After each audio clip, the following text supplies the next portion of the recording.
పరిశుద్ధుడు ప్రేమగల పరలోకమందున మా తండ్రి, మహిమగల రాజా, మీకున్నతమైన శ్రేష్టమైన నామాన్ని బట్టి వందనాలు. మమ్మల్ని ప్రేమించి మరొక దినం ఈ భూమి మీద మమ్మల్ని సజీవులు గుంచి ఈ యొక్క వేడి వాతావరణంలో కూడా మాకు ఇచ్చిన నెమ్మదిని బట్టి వందనాలు. ఈ సాయంకాల సమయంలో నీ సన్నిధిని అనుభవించిన నిమిత్తమే మాకు ఇచ్చిన ప్రశస్తమైన నియామక కోడికను బట్టి మరొకసారి స్తుతిస్తున్నాం. నీ వాక్యంని ధ్యానించిన నిమిత్తమే నీ ప్రజలంగా మేము కూడి వచ్చి ఉంటుండగా సమయానికి నీ మందిరారంలో ప్రవేశించగలిగిన నీ ప్రజలను బట్టి మరొకసారి వందనాలు స్తోత్రాలు చెల్లించుకుంటున్నాం. ఇంక నీ ఉద్దేశంలో ఉన్న వారు మాతో జత చేయబట్టకు సహాయం చేయండి. అనారోగ్యంగా ఉన్న వారిని స్వస్థపరచండి. ఎవరైతే నిర్లక్ష్యంగా ఉన్నారో వారిని సంధించి సరిచేసి సకాలంలో నీ మందిరావరణంలో కనబడట కృపనివ్వండి. నెట్టుకు నీ ప్రజలతో నీ సన్నిధి ఉంచండి. దేవా, మెట్టుకు దేవా మీరు మాతో ఉండి మమ్మల్ని నడిపించండి. సార్వత్రిక సంఘాన్ని కూడా జ్ఞాపకం చేసుకున్నాం. ఆయా చోట్ల చెదిరిన పరిస్థితుల అవసరతల్లో చాలిన దేవుడు ఉండండి. దేవా మీ యొక్క ఆత్మ నడిపి మాకు అనుగ్రహించండి. పాటల ద్వారా లేఖనం ద్వారా మమ్మల్ని సంధించండి. మమ్మల్ని బలపరచండి, మమ్మల్ని ధైర్యపరచండి. ముందున్న పరిచయ కొరకు ఇక్కడ మమ్మల్ని సిద్ధపరచండి. నీ వాక్యం ద్వారా పోషించండి, ఆదరించండి, హెచ్చరించండి, సరిచేయండి. మెటింగ్ నీ సారూప్యతలోనికి మార్చబడి నిమిత్తమే మాకు ఏది అవసరమో అటు సంగతులు మాకు అనుగ్రహించండి.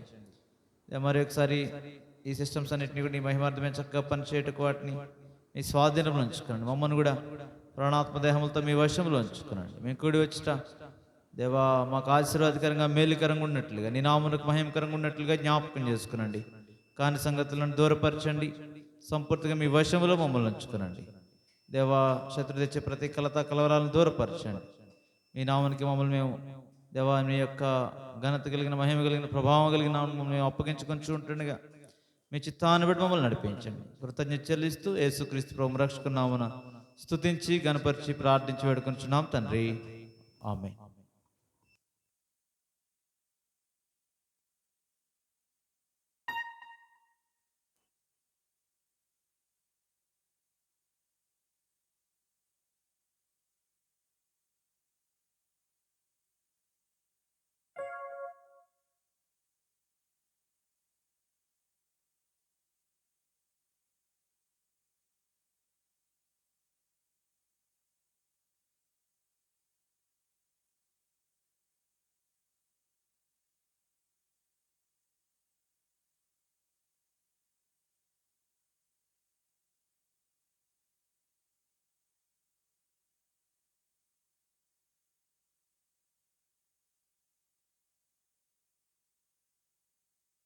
మూడు 312 పాట పాడదాం. పాట సంఖ్య 312, 309 పాత పాటలు.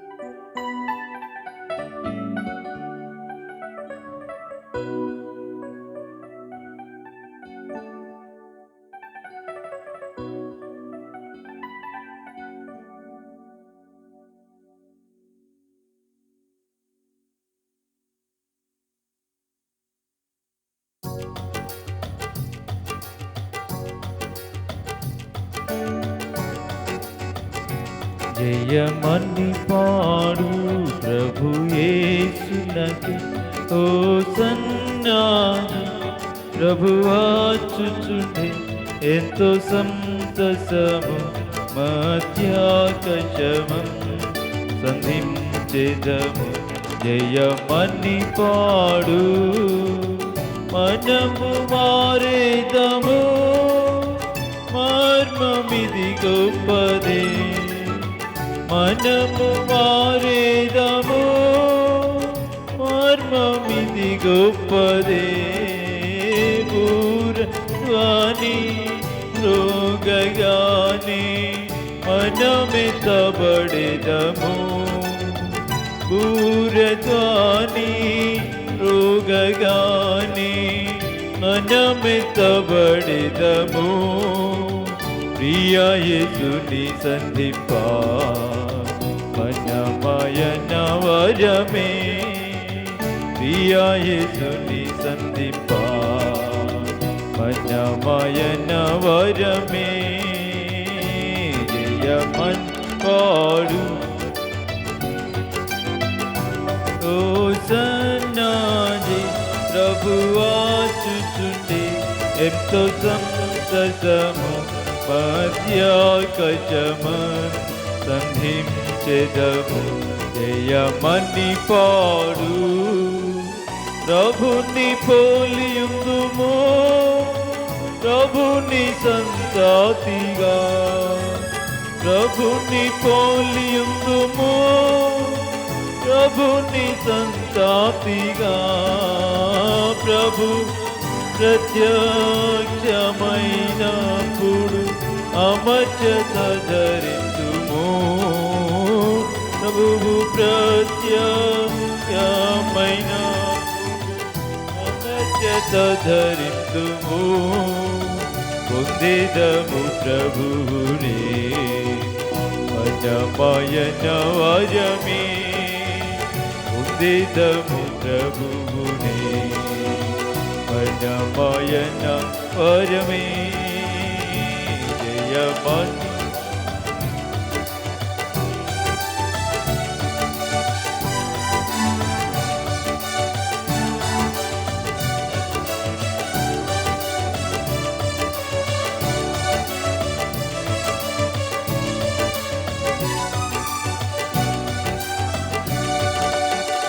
మన నిరీక్షణయే ప్రభుని చూతుమని. మన నిరీక్షణయే ప్రభుని చూతుమని. తృప్తి చెంది నింపబడేదం వాంఛలు తీరును.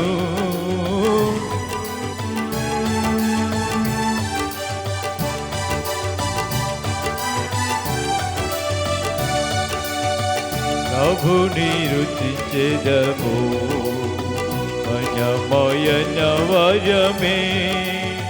ప్రభుని రుచించెదము అజమయన వరమే.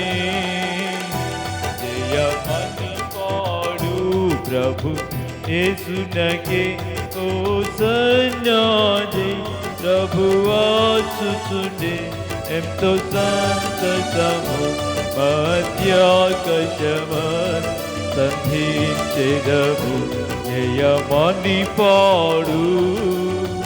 దైవ సంకల్పమే ప్రభువు తోడుండుటే. దైవ సంకల్పమే ప్రభువు తోడుండుటే. దేవుని గృహమా మహిమతో నిండియుండును. దేవుని గృహమానంద మహిమతో నిండియుండును.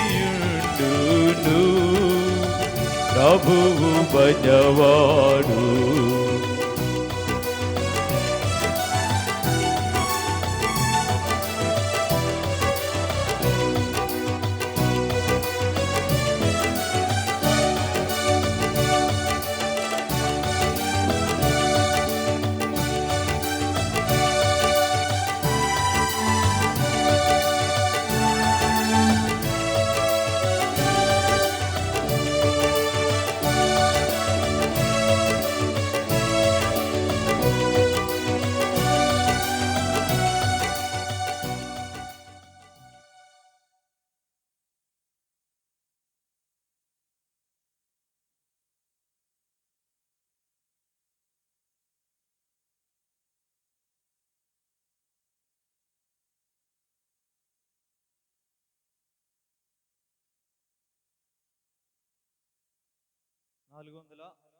428 425.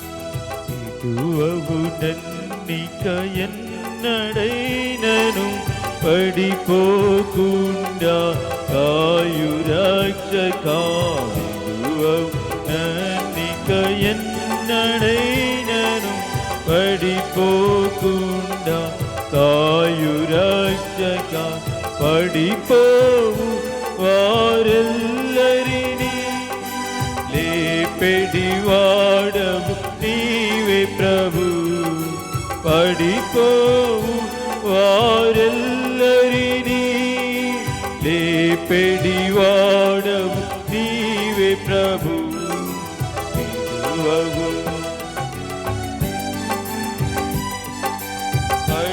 పడిపోకుండా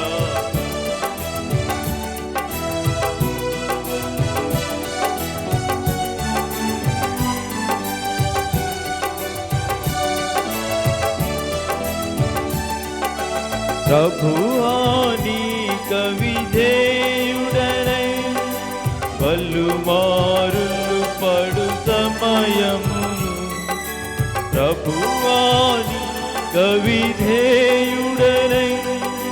పలుమారులు పడు సమయములో ప్రేమతో జాలి దీన స్వరముతో ప్రియుడానన్ పైకెత్తితివి ప్రేమతో జాలి దీన స్వరముతో ప్రియుడా నన్ను పైకెత్తితివి విడువవు నన్నిక ఎన్నడైనను పడిపోకుండా కాయు రక్షకా విడువవు నన్నిక ఎన్నడైనను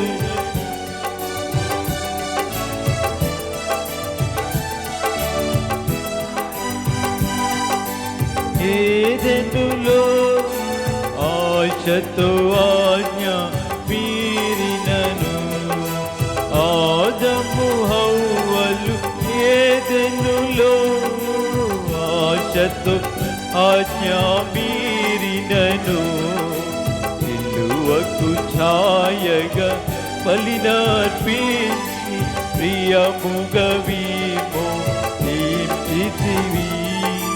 సిలువకు ఛాయగా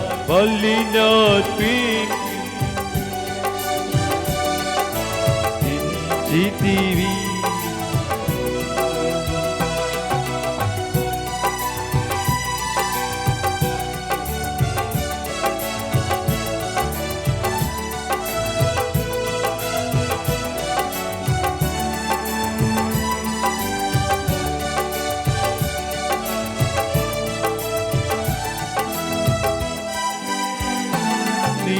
దర్శనమి నీ ప్రజలను నడిపించుటకై మోషేకు నీ దర్శనమిచ్చి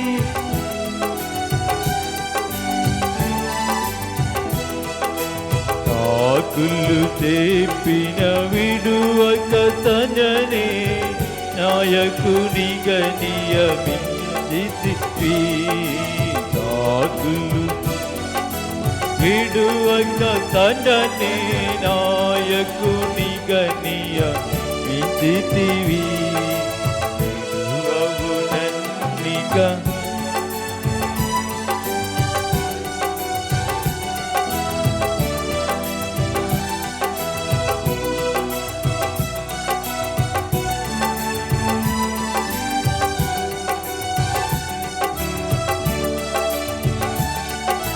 సొంత తలంపున దావీదు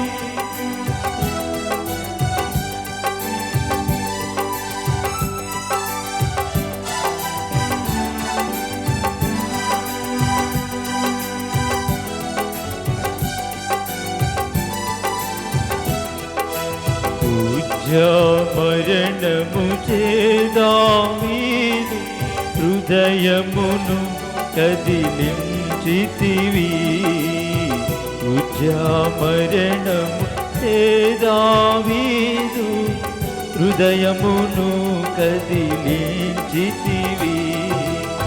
విడువవు నన్నిక ఎన్నడైనను పడిపో పోకుండా కాయు రక్షక విడువవు.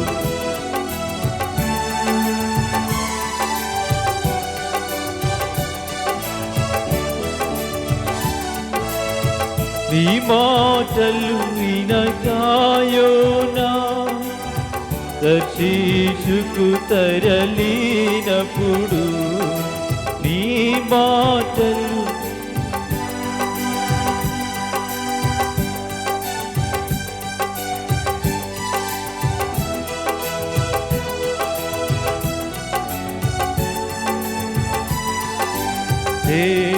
దేవద్వారాదరి చేతివి సముద్రములు మునుగుచుండగా దేవద్వారాదరి చేతివి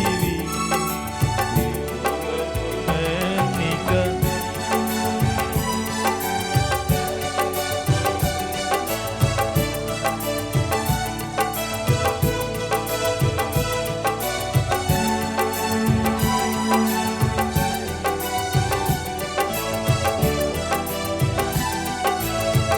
నిన్నెన్నడు నిడబాయనయు నీకముగా పేతురు పలికే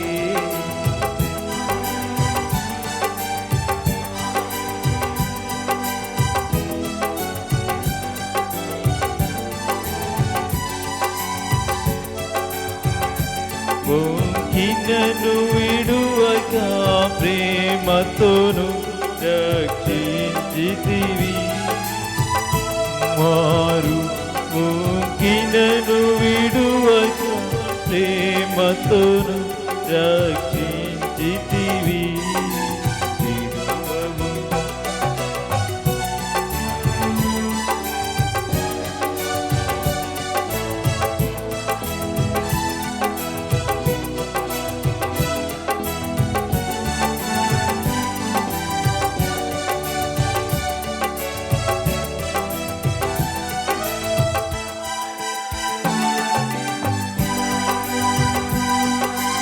ఇళ్ళలో జీవించుట ప్రభువా మా శక్తియు మా భక్తియు కాదు.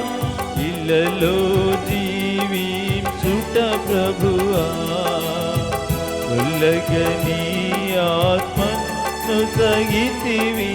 హల్లెలూయా పాడెదను.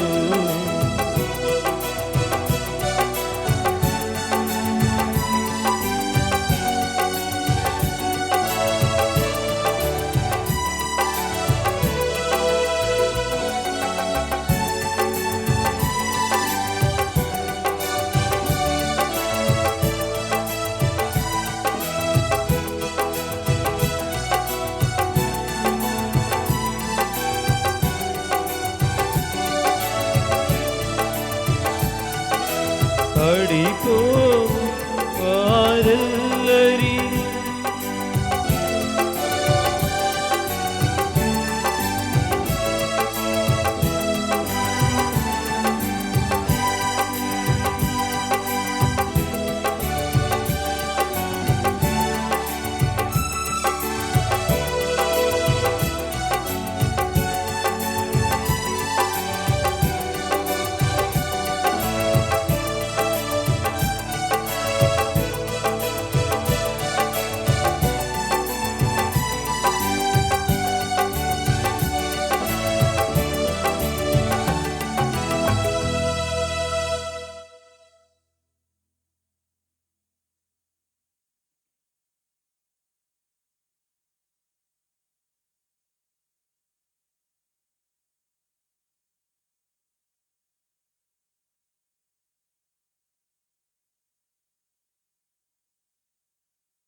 నాలుగు వందల 69 పాట పాడదాం. 469, 466 పాత పాట.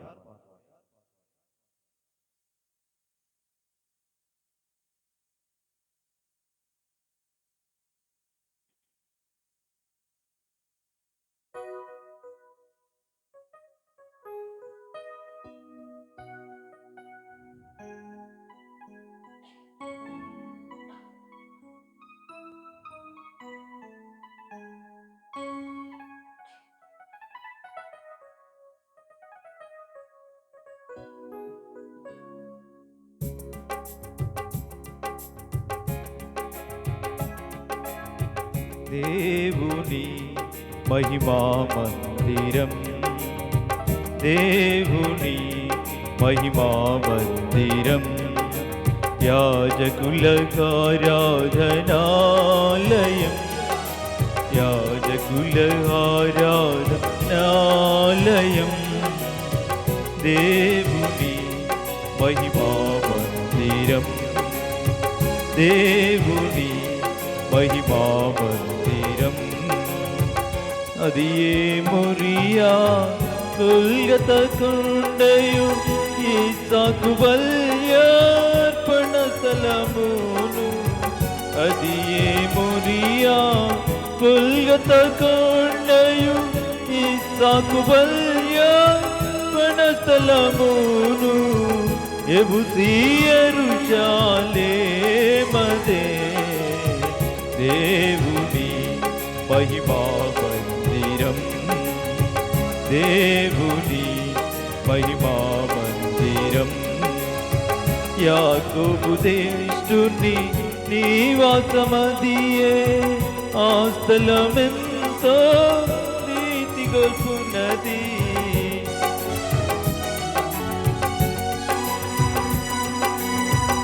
ఆ స్థలమెంతో నీతి గొల్పున్నది, పరలోకపు గవినీదే దేవుని మహిమా మందిరం, మహిమా మందిరం. సీనాయి కొండపై మోషేకు చూపిన పరలోక ప్రత్యక్షపు కూడారమదియే, సీనాయి కొండపై మోషేకు చూపిన పరలోక ప్రత్యక్షపు కూడారమదియే, అగ్ని వంటి ఆకారమున్న స్థలమదే దేవుని మహిమా మందిరం, దేవుని మహిమా మందిరం.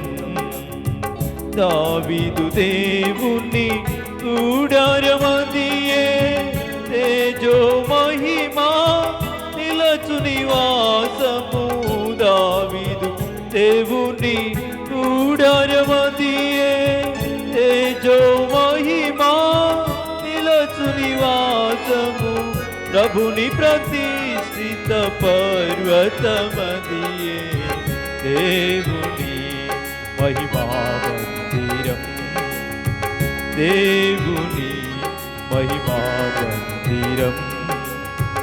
యెహోవా పట్టణము పాదపీఠ స్థలము, ఇశ్రాయేలు పరిశుద్ధుని సీయోనదియే, యెహోవా పట్టణము పాదపీఠ స్థలము, ఇశ్రాయేలు పరిశుద్ధుని సీయోనదియే, దిగురు మహిమా భూషణ మగునచట దేవుని మహిమా మందిరం, దేవుని మహిమా మందిరం.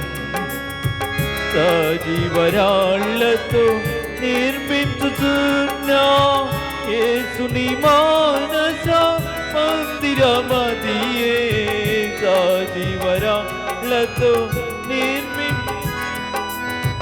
యేసుని మానస మందిరమదియే, పెండ్లి కుమార్తె సంగము అదియే దేవుని మహిమా మందిరం, దేవుని మహిమా మందిరం.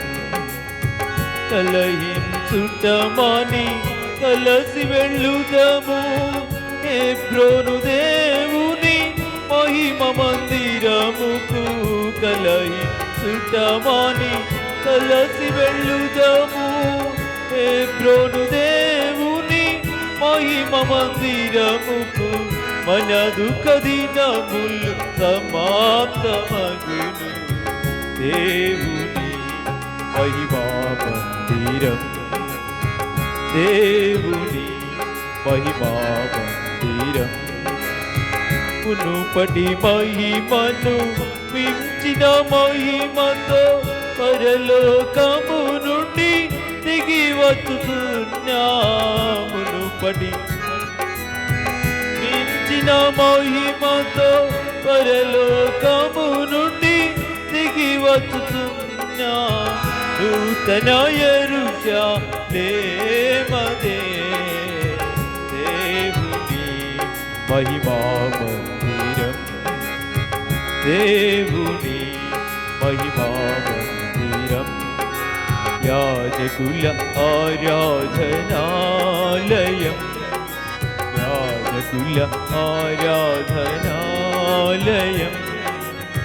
దేవుని మహిమా మందిరం దేవుని మహిమా మందిరం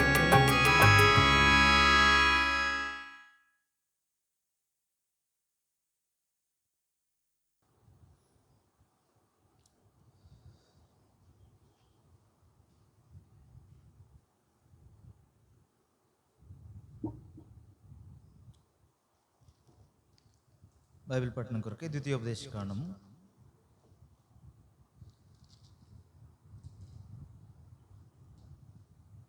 33వ అధ్యాయం. ద్వితీయోపదేశ కాండము 33వ అధ్యాయం.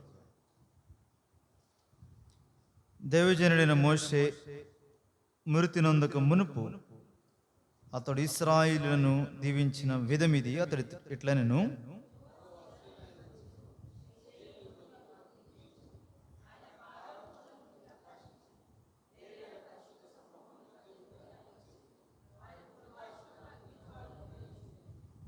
ఆయన జనములను ప్రేమించును, ఆయన పరిశుద్ధులందరూ నీ వశమునందురు, వారు నీ పాదముల మీద సాగిలపడదురు, నీ ఉపదేశమును అంగీకరింతురు.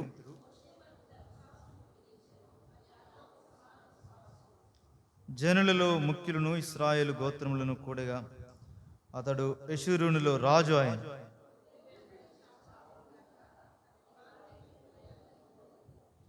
యూదాను గురించి అతడు ఇట్లనెను, యెహోవా యూదా మనవి విని అతని ప్రజల యొద్దకు అతనిని చేర్చుము. యూదా బాహుబలం అతనికి చాలునట్లు చేసి అతని శత్రువులకు విరోధముగా నీవు అతనికి సహాయుడవై ఇందు.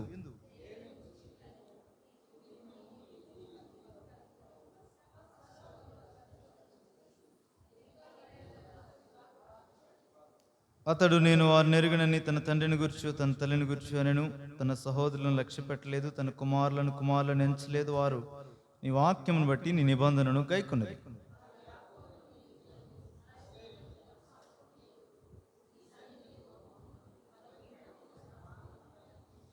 యెహోవా అతని బలమును అంగీకరించుము, అతడు చేయు కార్యమును అంగీకరించుమి. అతని విరోధులను అతని ద్వేషించే వారిను లేవకుండానట్లు వారి నడుములను విరగొట్టుము.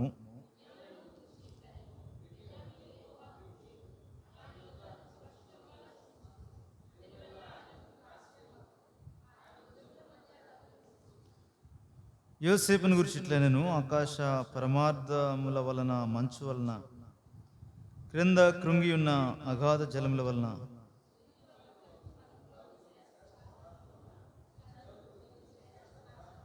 పురాతన పర్వతముల శ్రేష్ఠ పదార్థముల వలన నిత్య పర్వతముల శ్రేష్ఠ పదార్థముల వలన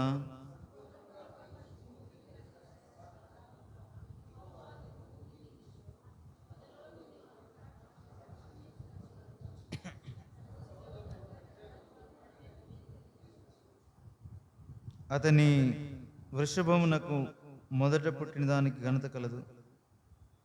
అతని కొమ్ములు గురుపోతు కొమ్ములు, వాటి వలన అతడు భూమి అంతముల వరకు జనులను త్రోసివేయను.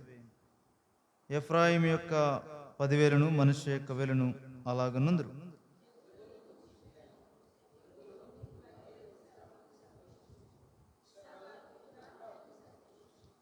వారు జనములను కొండకు పిలిచిరి, అక్కడ నీతి బలులను అర్పింతురు. వారు సముద్రముల సమృద్ధిని, ఇసుకలో దాచబడిన రహస్య ద్రవ్యములను పీల్చుదురు.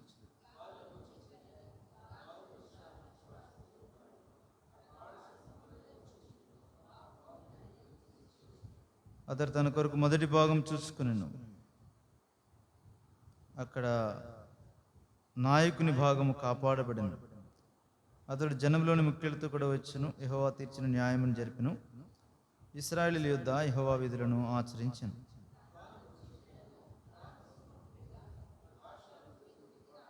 నఫ్తాలిని గురించి ఇట్లనెను, కటాక్షం చేత తృప్తి పొందిన నఫ్తాలి, యెహోవా దీవెన చేత నింపబడిన నఫ్తాలి, పశ్చిమ దక్షిణ దిక్కులను స్వాధీనపరచుకును.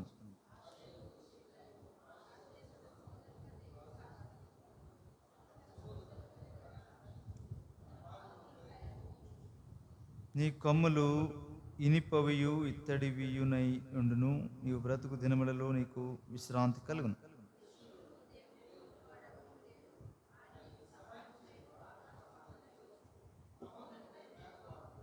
శాశ్వతుడైన దేవుడు నీకు నివాస స్థలం, నిత్యముగా నుండి బాహువులు నీ క్రింద నుండును. ఆయన నీ ఎదుటి నుండి శత్రువును వెళ్ళగొట్టి నశింపచేయును.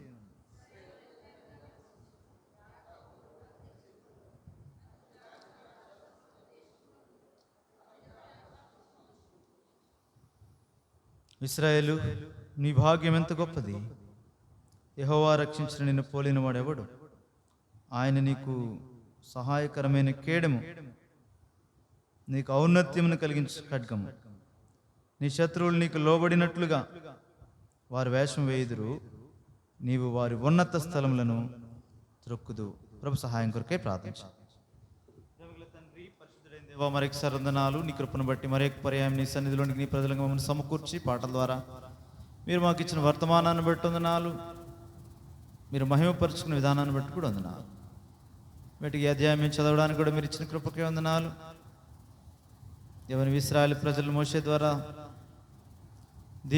దీవెనిచ్చిన వారికి దీవింపజేసిన కూడి వచ్చిన మాకు ఆశీర్వాదకరం ఉన్నట్లుగా మమ్మల్ని కూడా దీవించాడు.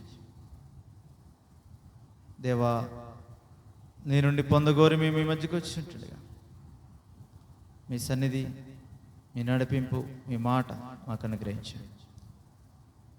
మీ ఆత్మకు లోబడి నీ వాక్య ప్రకారం కొనసాగట కృపనివ్వండి.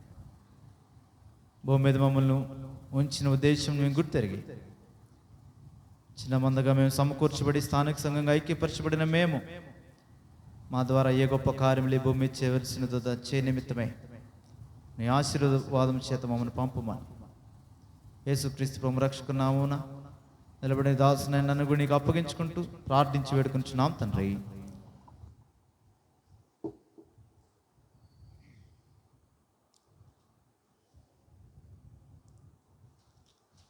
మోషే ఇంకా చివరిలో ద్వితీయోపదేశ కాండంలోనే ఇంకా చివరిలో తాను చేసే పనులు మనం ధ్యానిస్తూ వస్తున్నాం. ద్వితీయోపదేశ కాండమే తాను ఇంకా 2 నెలల్లో తాను చేయవలసిన పనులను దేవుడు మళ్ళా చేయిస్తున్నాడు. మరలా అంటే చివరిలో జ్ఞాపకం చేస్తున్నాడు. వాటిలో చివరి అధ్యాయాల్లో మరింత తీవ్రంగా, మరింత మరణము సమీపించినప్పుడు, లేదంటే ఈ భూమి మీద తన జీవిత దినాలు ముగించబడుచున్నప్పుడు తాను చేస్తున్న పనులు ప్రత్యేకించి కొన్ని ఇవ్వబడుతూ వస్తున్నాయి. కొద్దిమందికి కొన్ని రాజుకు ప్రతిష్ఠించడం కావచ్చు, ప్రవక్తల విషయాల్లో, యాజకుల విషయాల్లో, యాజక ధర్మాన్ని క్రమపరచుట కావచ్చు. ఇలాగూ కొన్ని బాధ్యతలు తర్వాత తరం వారిని సిద్ధపరిచి ఈ లోకాన్ని విడిచిపెట్టి వెళ్ళుట అనేది దైవక్రమం. పౌలు అందుకే సిద్ధపరిచి వెళ్ళాడు. గాయి లేదంటే శీలను కావచ్చు, తిమోతిని కావచ్చు, తీతుని కావచ్చు, మార్కుని కావచ్చు, లోకాన్ని కావచ్చు, వీరందరినీ కూడా సిద్ధపరిచి జాగ్రత్తలు చెప్పి తన జీవితం చూపించి నేను వెళ్తున్నానని చెప్పి వెళ్ళిపోయాడు. పేతురు కూడా అంతే. 2వ పత్రికలో నేను ఇంకా ఈ గుడారాన్ని విడిచిపెట్టవలసినని నాకు తెలుసు, ప్రభువు నాకు సూచించిన ప్రకారం అంటాడు 2వ పత్రిక 1వ అధ్యాయంలో. ప్రభు నాకు సూచించిన ప్రకారం నేను ఈ గుడారమును త్వరగా విడిచిపెట్టవలసినని నాకు తెలుసు. అందుకే దేవుని ద్వారా ఈ సంగతులు భద్రం చేస్తున్నాను మీకు రాశాడు పత్రిక, 2వ పత్రిక రాశాడు. ఉద్దేశం చెప్తున్నాడు. కల్పనా కథలు కాదు, వేరే వేరే సంగతులతో మేము ఆయన రాకడని కానీ ఆయన ప్రత్యక్షతను కానీ తెలపట్లేదు. కన్నులారా చూచాం, చెవులారా విన్నాం, అనుభవించాం, కానీ వాటికంటే మరి శ్రేష్టమైన ప్రవచన వాక్యం అనే దేవుని వాక్యం మీ ముందు ఉంచబడింది. ఆ వాక్యమే ఇది, ఇదే నేను భద్రం చేసేది. అది చెప్పి వెళ్ళిపోయాడు పేతురు కూడా. పేతురే కాదు, యాకోబు అదే చెప్పాడు, యోధా అదే చెప్తున్నాడు. ఒక్కసారి అప్పగింపబడిన బోధ అంటాడు. రక్షణ గురించి అనుకున్నాను, కానీ పరిశుద్ధులందరికీ ఒక్కసారే అప్పగింపబడిన బోధన గురించి రాయవలసి వచ్చింది. ఎందుకంటే రహస్యంగా చొరబడిపోయారు. దేవుని కృపను కామాతురత్వాన్ని మార్చేశారు వారు. కయీను వంటి వారు, బిలాము వంటి వారు, కోరహు వంటి వారు జ్ఞాపకం చేశాడు. తర్వాత మెండుకు వీరందరూ ఈ శరీరాన్ని విడిచిపెట్టక మునుపు ఇటు జాగ్రత్త కలిగి ఉన్నారు. తర్వాత తరమును సిద్ధపరిచే విషయంలో వారందరికంటే, ఇప్పుడు చెప్పబడిన వారందరికంటే మోషే ప్రముఖుడు, సామాన్యుడి కాదు. భౌతికంగా ఇశ్రాయేలీయుల్ని ఇంతకాలం నడిపించిన వాడు, దేవుని యొద్ద నుండి పంపబడినవాడు, నియమించబడినవాడు, ఏర్పరచబడినవాడు, దైవ స్వరాన్ని ఎరిగినవాడు, ముఖాముఖిగా దేవునితో మాట్లాడినవాడు, ఇంత ప్రజ ఒత్తిళ్ల మధ్య కూడా మిక్కిలి సాత్వికంగా నడిచినవాడు, బలవంతుడు, చూపు మాంద్యం కూడా లేదు, దృష్టి మాంద్యం, శ్రేష్టమైన దేవుని మాటలతో పాటు దేవుని సంగతులన్నీ కూడా ఇశ్రాయేలుతో పంచినవాడు. ఇంకెవడు లేడు మోషే వంటి వాడు. అలాంటి వానిలో తర్వాత తరాలన్నిటికీ కూడా సంపూర్ణత, ఒక నాయకుడు ఉండవలసిన లక్షణాలు చూపించిన నిమిత్తమై తాను తప్పు చేసి పరిచర్య తీసేసిన సంపూర్ణత వైపు నడిపిస్తున్నాడు. తప్పు చేశాడు, పొరపాటు చేశాడు. భూమి మీద ఉన్న వారందరిలో మిక్కిలి సాత్వికుడైన వానికి కోపం వచ్చింది. ఇది కొత్త ఏం కాదు, ముందు కూడా వచ్చింది కోపం. కోపం వచ్చి 32వ అధ్యాయ నిర్గమకాండంలో దేవుని చేత ఇవ్వబడి వ్రాయబడిన రాళ్ళు పగలగొట్టాడు. మళ్ళా కోపం వచ్చింది, వేరే వేరే సంగతులు చేశాడు. మళ్ళా కోపం వచ్చింది, తిట్టాడు. ఇప్పుడు మిక్కిలి కోపం వచ్చింది పరిస్థితుల వల్ల, కొట్టాడు. ఇప్పుడు కొట్టాడో తిట్టాడో అనేది ప్రాముఖ్యం కాదు. దేవుని మాట, దేవుని ఆజ్ఞను అతిక్రమించాడు.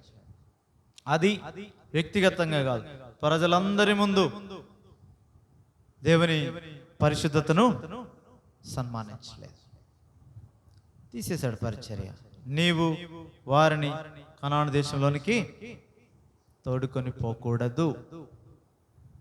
తర్వాత చెప్పాడు,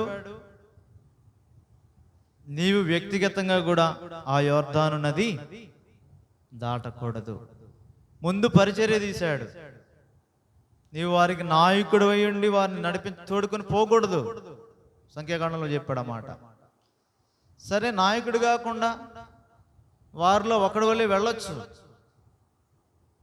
కాదు. ఇప్పుడు మోషే అంటే ఎవరు? ఇశ్రాయేలీలా అయితే నాయకుడు, లేదంటే లేడంతే. స్థాయి అలా ఇచ్చాడు దేవుడు మోషేకి. ఉంటే నాయకుడు బతికి భూమి మీద, నాయకుడు పోస్ట్ తీసి వేరే స్థానం ఇవ్వడానికి లేదు. దానికంటే నీకు మరణమే మేలు వచ్చే పైకంతే.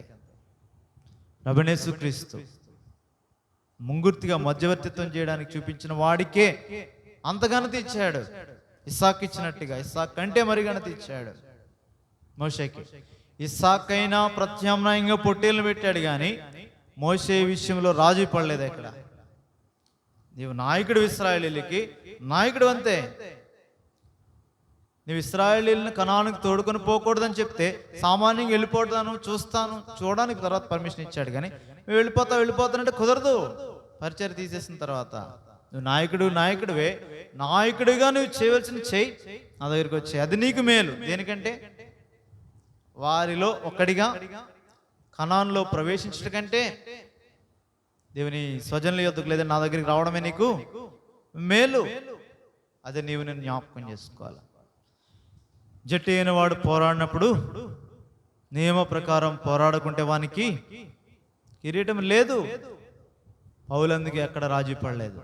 పాత నిబంధనలో మోషే, క్రొత్త నిబంధనలో పౌలు, ఇంకా ఏలియా వీరున్నారు. కానీ వారికంటే వీడెక్కడ రాజీ పడినట్టు చూడం.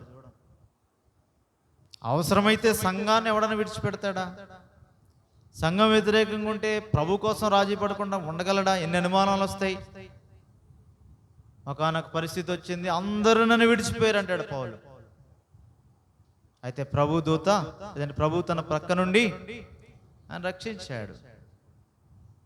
ఈ సంగతులు ఎందుకు మాట్లాడుతున్నాడు? రాజీ పడలేదు.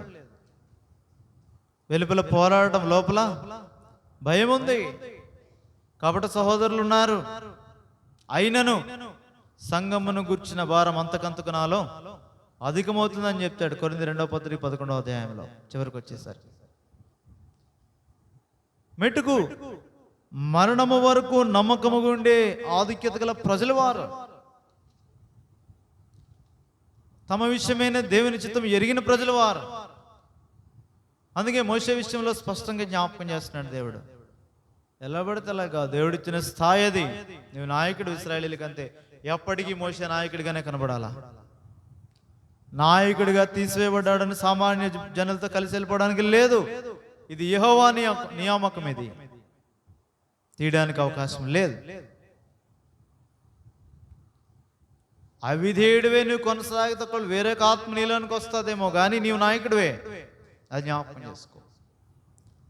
సౌలు విషయంలో తర్వాత అందుకే జ్ఞాపకం చేశాడు. అభిషేకించబడిన రాజుగా ఉంచబడిన అభిషేకాన్ని ఎవడూ తీయలేడు. దేవుడు కూడా తీయడానికి ఇష్టపడ్డాడు. ఆయన అభిషేకించాడు ఎన్నటన్నటికి. అందుకే అంటాడు యోహాను పత్రిక 2వ అధ్యాయంలో, అందుకే అంటాడు మొదటి పత్రికలో, ఆయన వలన కలిగిన అభిషేకము మొదటి నుండి మీలో ఉంది. ఎవడు తీయలేడు దాన్ని. ఎవడు మీకు బోధించనక్కర్లేదు. ఆ పరిశుద్ధాత్ముడు నీ నా హృదయాల్లో క్రొత్త నిబంధనలో ఉన్నప్పుడు, దేవుని వాక్యం నీ చేతిలో ఉన్నప్పుడు ఎవడు నీకు బోధించక్కర్లేదు. వాక్యం ద్వారా నీతో దేవుడు మాట్లాడతాడు. ఒకవేళ మనుష్య రూపంలో దేవుడు సాధనాన్ని ఉపయోగించిన ఇక్కడ మాట్లాడేది మనుష్యుడు కాదు, నీలోనున్న పరిశుద్ధాత్ముడు వాక్యంలో నుండి నీతో మాట్లాడతాడు. ఎవడు నీకు బోధించక్కర్లేదు. మనిషినిగా చూడాల్సిన అవసరం లేదు. వాక్యంలో నుండి పరిశుద్ధాత్మ దేవుడు ఏం చెప్తున్నాడు. ఒకవేళ వినేదాని కొరకే, నీ కొరకే ఒక దైవ సేవకునిగా, ఒక బోధకునిగా ఉండుండొచ్చు వేరేవారు. సాధనాలు అంతే, ఈ పాత్రలు అంతే. మాట్లాడేవాడు పరిశుద్ధాత్మ దేవుడు, మాట్లాడేది వాక్యంలో నుండి మాత్రమే. అభిషేకం మొదటి నుండి మీలో ఉంది, ఎవడు తీయలేడు. ఆ పరిశుద్ధాత్మ నువ్వు పాపం చేసిన నీలో నుండి బయటికి వెళ్ళాడు, దుఃఖపడతాడే కానీ విమోచన దినం వరకు ముద్రించబడ్డాడు ఆయన. అది నువ్వు జ్ఞాపకం చేసుకోవాలి. మోషే జీవితంలో చూపిస్తున్నాడు అది.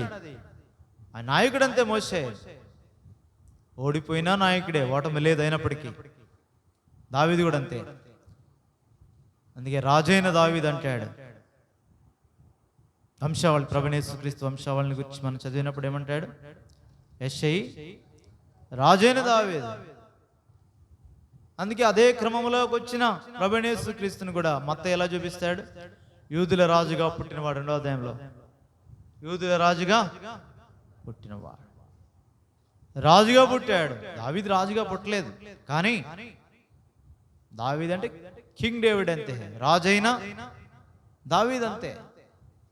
రాజుగా పుట్టలేదు, కానీ ఈయన ప్రభువైన యేసుక్రీస్తు అయితే యూదుల రాజుగా, ఆయన పుట్టికే రాజరికం. మోషేకి దావీదుకి మధ్యలో, మోషేకి చివర్లో, గత అధ్యాయంలో చూస్తున్నట్టు ధ్యానించినట్టున్నాం కదా, చివర్లో ఆ రాజు, గత అధ్యాయంలో అంతకు ముందు అధ్యాయంలో ఏదో సందర్భంలో ప్రభు జ్ఞాపకం చేశాడు. కాబట్టి రాజు ఇప్పుడు మోషే. అది ఇక్కడ కూడా చెప్తాడు. ఇప్పుడు ఈ అధ్యాయంలో కూడా 5వ వచనం,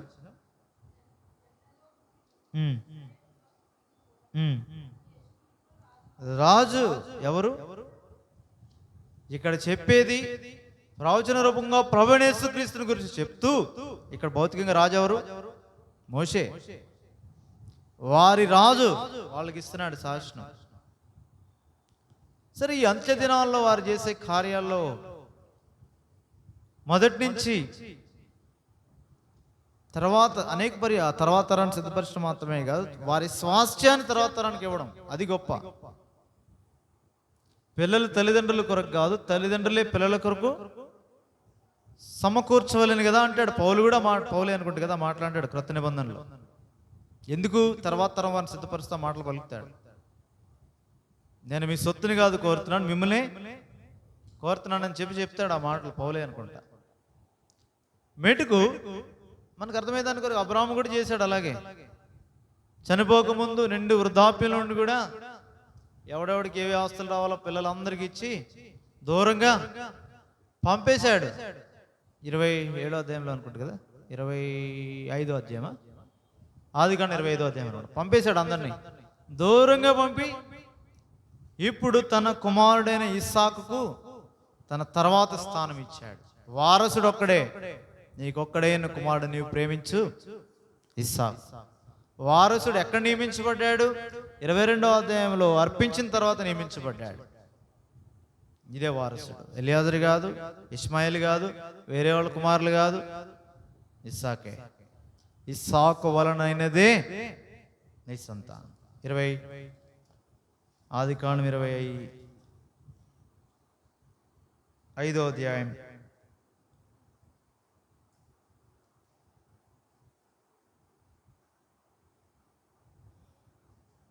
5వ వచనం నుండి, అబ్రహాము తనకు కలిగినది యావత్తు ఇస్సాకు ఇచ్చెను, వాళ్ళకి బహుమానములు ఇచ్చి తాను సజీవుడై ఉండగానే అక్కడ నుండి కుమారుడైన ఇస్సాకు దగ్గర నుండి తూర్పు దేశానికి పంపివేశాడు. సంపూర్ణంగా దూరంగా తోసాడు, వారిని అంటే దూరపరిచేశాడు. కానీ తనకు కలిగి ఉన్న యావత్ ఎవరికి ఇచ్చాడు? ఇస్సాకు ఇచ్చాడు. ప్రభువైన యేసుక్రీస్తు సంఘానికి ఇచ్చాడు. మిగిలిన వారికి ఏం చేశాడు? 6వ అధ్యాయంలో 6వ అధ్యాయం మత్తయి సువార్తలో, వారు తమ ఫలము వాళ్ళకి ఫలం భూమి మీద ఇచ్చాడు. ఎక్కడి నుంచి దూరపరిచాడు? నిత్యత్వం నుండి వాళ్ళు దూరంగా ఉంటారు. ఎవరైతే ఆయన వారో వారికి ఏమి ఇచ్చాడు? నావన్నీయు నీవే. మీరు క్రీస్తు వారు, క్రీస్తు దేవుని వాడు, సమస్తమును మీవి. ఏమన్నాడు అక్కడ?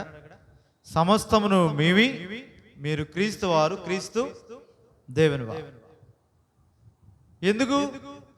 మీరు ఆయన తోడి వారసులు. ఎందుకు? ఆయనతో శ్రమ పడుతున్నారు. ఆయన వాక్యం మీలో నిలిచింది. శరీర క్రియలు చంపుతున్నారు ఆత్మచేత నడిపించబడి దేవుని కుమారులుగా ఉన్నారు. కుమారులు మీరు స్వతంత్రులే, మీరు వారసులు.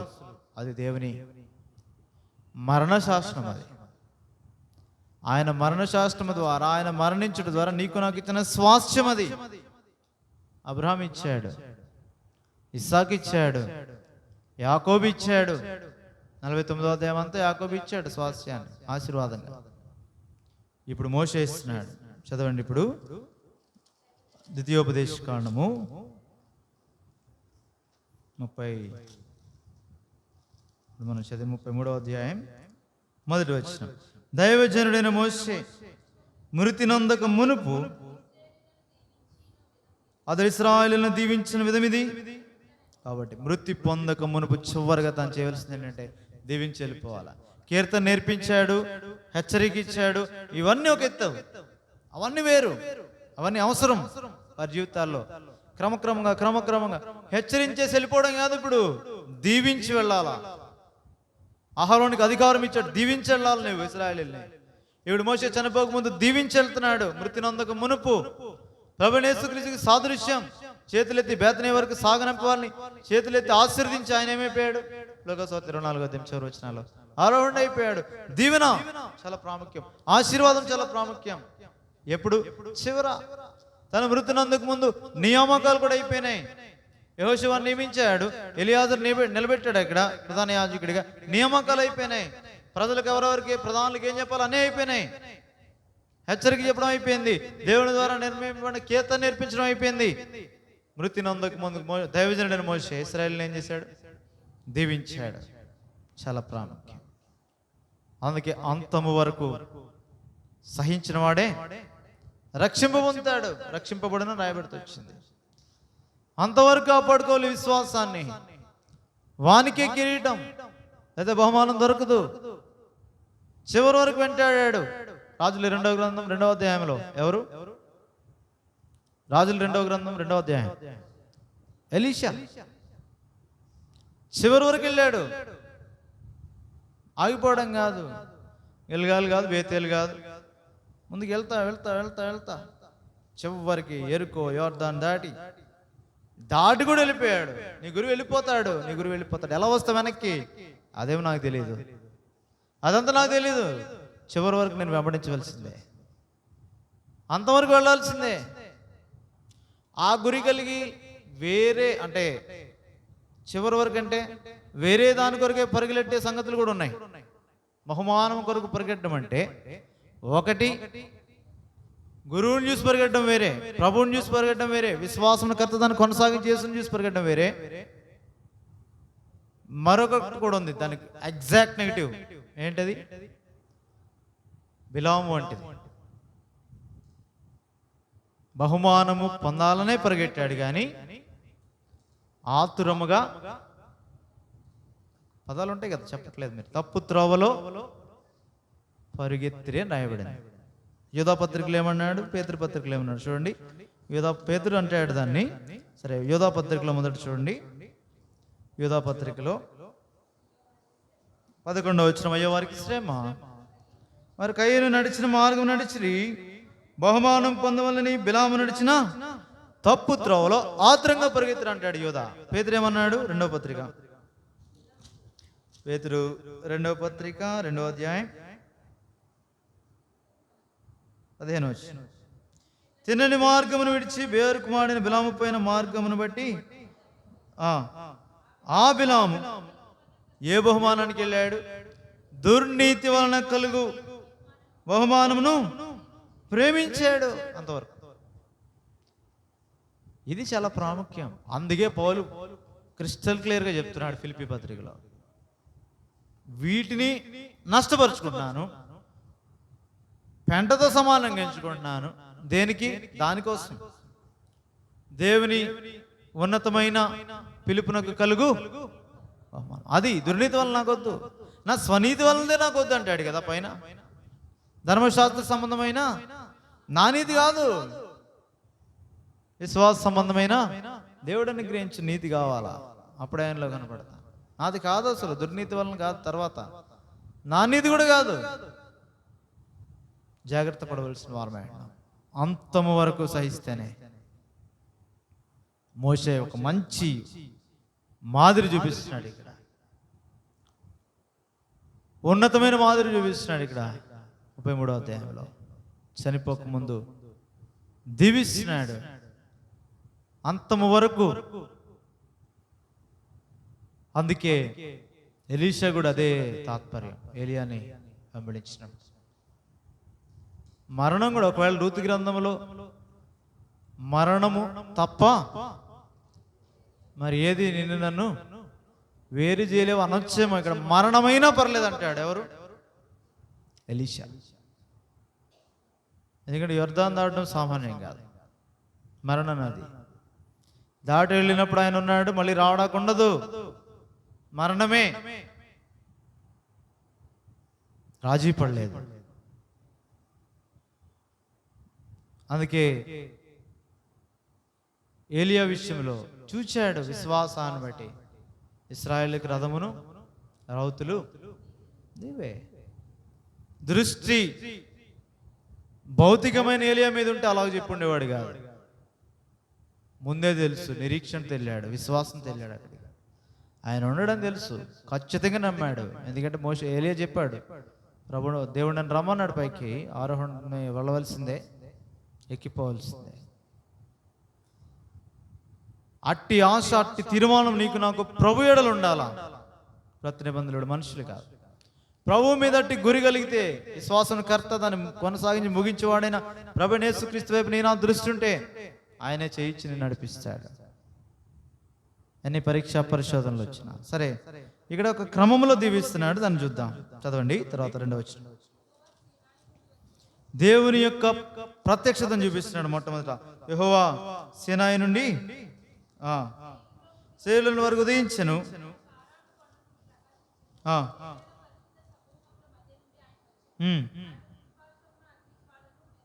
ప్రభువైన యేసుక్రీస్తు యొక్క రెండవ రాకడ ప్రత్యక్షతను గురించి మాట్లాడుతున్నాడు ఇక్కడ.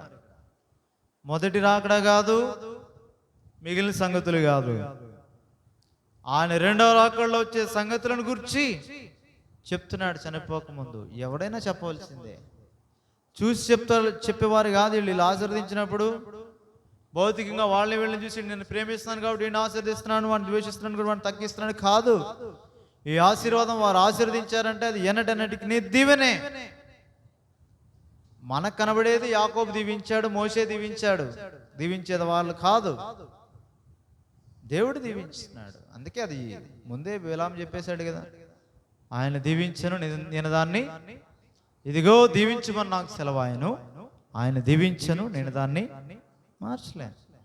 అక్కడ ఉన్నదాన్ని వీళ్ళు చదవడం అనమాట. దాని అర్థం ఏంటంటే దేవుడు ఏదైతే పెట్టాడో అక్కడ చనిపోకముందు దాన్ని చదివేసి వెళ్ళిపోయారు. ఎలాగైతే కీర్తన నేర్పించాడో అట్లా చదివి వెళ్ళిపోయినట్టు అంతే. మోషే యొక్క పాత్ర చదవడానికి చదివేశాడు, వెళ్ళిపోయాడు అంతే. వృత్తి నొందక ముందు దైవజనుడైన మోషే అని రాశాడు. అందుకే మొదటిసారి ఇక్కడ దైవజనుడైన మోషే. అధికారం ఎంత పెద్దవాడికి ఈ స్థాయిలో దేవుడిచ్చిన అధికారం, అతి చిన్నవాడి క్రొత్త నిబంధనలో తిమోతి పత్రికలో తిమోతితో పౌలేమన్నాడు, దైవజనుడు నీవైతే విసర్జించు, నీకు నాకు ఇట్టి అధికారం ఇచ్చాడు. చూడండి, దైవజనులనే అధికారం. ఎంత పాడుపడిన మోషేకి ఇప్పుడు ఇస్తే తిమోతి లాంటి వాడికి పౌలు లాంటి వాడు పిలుస్తున్నాడు ఆ మాట. నీకు నాకు అట్టి అధికారం ఇచ్చాడు. అట్టి ప్రీతి అయిన ప్రవర్తన ఉంటే ఇచ్చాడు.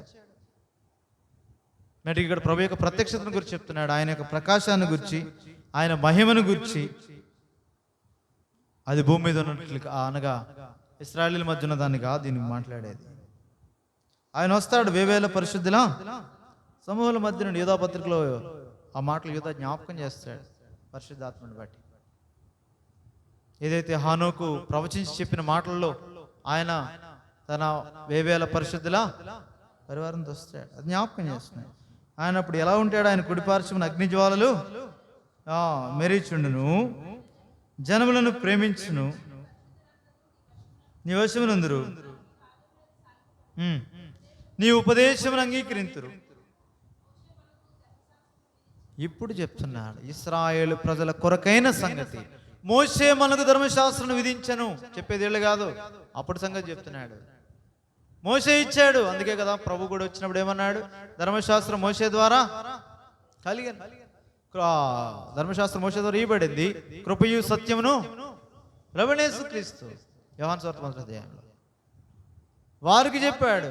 ఇప్పుడు ప్రభు వచ్చినప్పుడు మాకు ఈ ధర్మశాస్త్రం ఇచ్చారు అంటే వాక్యాన్ని గురించి. ఎందుకంటే పైన వాక్యం పైన ఏమన్నాడు? వారు నీ ఉపదేశమును అంగీకరించు, నీ ఉపదేశాన్ని అంగీకరించిన వారు పరిశుద్ధులుగా చేయబడి నీ పాదం లేదు సాగిలు పడతారు. అట్టి జనమును నేను ప్రేమించి వారి కొరకు వస్తున్నానని అర్థం. అక్కడ అందరి కొరకు కాదు, ఆయన తన వారి కొరకు వస్తాడు. తన వారినే పిలిచాడు. 13వ అధ్యాయం యోహాను సువార్తలో లోకములోనున్న తన వారిని ప్రేమించాడు, తన వారి వద్దకు వచ్చాడు, తన వారిని దగ్గరికి వచ్చాడు, తన వారి పాదాలకు అడిగాడు, వారినే తువాలతో తుడిచాడు, తన వారిలో ఇస్కరియోతు యూదా కూడా ఉన్నాడు. ఇక్కడ అదే జ్ఞాపకం చేయబడుతుంది. తన వారెవరు? ఆయన జనములను ప్రేమించును. ఏ జనములు? ఆయన ఉపదేశం వినే జనం. ఎవరా జనం అంటే ఇక్కడ జ్ఞాపకం చేయబడింది, వాళ్ళు ప్రభువైన యేసుక్రీస్తు ద్వారా ఆయన పాదం లేదా సాగిలపడేవారు, వారు పరిశుద్ధులుగా తీర్చబడిన వారు, పరిశుద్ధపరచబడిన వారు, దేవుని సంఘం. వారు యూదులైనా గ్రీసు దేశస్తులైనా అన్యులైనా పిలువబడిన దేవుని సంఘం వారు. వారి కొరకే రానే ఉన్నాడు ఆయన, దాన్ని జ్ఞాపకం చేస్తున్నాడు. అందుకే అక్కడ చెప్పాడు, మోషే మనకు ధర్మశాస్త్రం ఇచ్చాడు. ఎలా ఇచ్చాడు?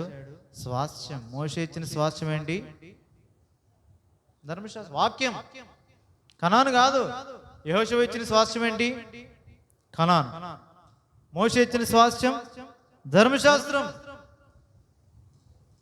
అందుకే యెహోషువ వారికి విశ్రాంతి కలిగజేసిన ఎడల నేడనే ఒక దినాన్ని హెబ్రీ పత్రిక 4వ అధ్యాయంలో దావీదు చెప్పకపోను కదా అంటాడు. గ్రంథకర్తలేని పౌలే కావచ్చు.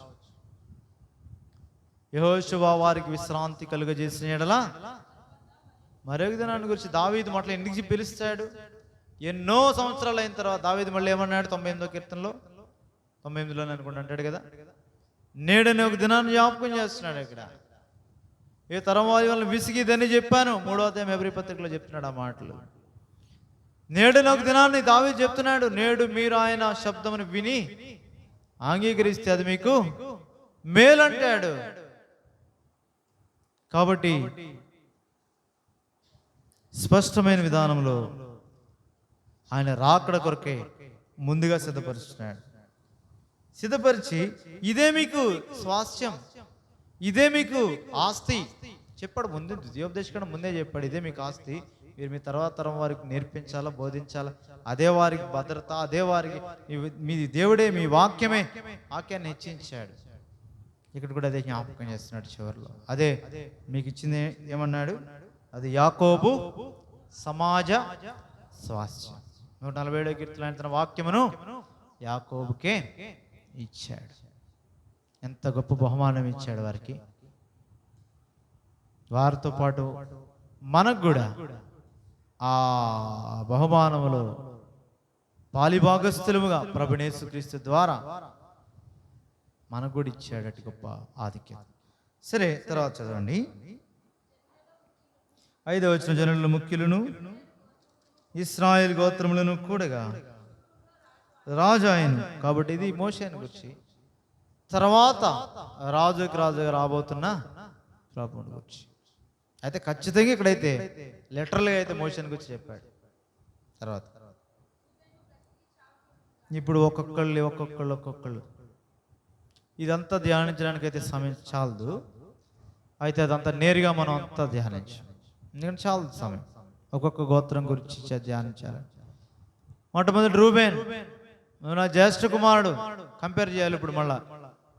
యాకోబు ఆదికాండం 49వ అధ్యాయంలో ఇశ్రాయేలీయులను అంచె దినముల్లో మీకు సంభవింపబోవు సంగతులు తెలియజేస్తాను రండి మంచం చుట్టూ వచ్చారు. 49వ రెండు కంపేరిటివ్, రెండు పెట్టండి, రెండు చోట్ల కలిసి చదవాలి. అప్పుడు మనం అప్పుడు అర్థమవుతుంది. కంపేరిటివ్గా చూడాలి. అది ప్రభు మాటే, ఇది కూడా ప్రభు మాటే. దేనికి ఈ రెండు మనకి సంబంధించినవి కాదు. దానిలో నుండి దీన్ని అర్థం చేసుకుంటే మనకి ఇచ్చిన వాగ్దానాలు దేవుడు ఏదైతే ఇచ్చాడో అది ఎట్లా ఫుల్ఫిల్ అవుతాయి అనేది మనకు అర్థమవుతుంది. లేకపోతే కొన్ని పదాలు తీసేసుకొని మన ఇష్టం వచ్చిన మనం ఒకవేళ అర్థం చేసుకునే అవకాశం ఉంటుంది. కాబట్టి కొన్ని శాపమే అనుకుంటాం, కొన్ని వేరే అనుకుంటాం, కాబట్టి కొన్ని ఆశీర్వాదమే అనుకుంటాం. అందులో అనేక నష్టాలు ఉంటాయి. అంటే నష్టాలంటే కొన్ని శ్రమలతో కూడిన సంగతులు ఉంటాయి, భౌతికమైన నష్టాలు ఉంటాయి, తర్వాత ఆశీర్వాదం ఉంటుంది. ఇవి అర్థం చేసుకోవాలంటే ఈ రెండు కంపారిటివ్గా చదవాలి. మోషేది డైరెక్ట్గా అంతా చదివితే ఆశీర్వాదంగా కనబడుతుంది. యాకోబు డైరెక్ట్గా చదివితే అన్నీ ఎలా కనబడతాయి? శాపంగా కనబడతాయి.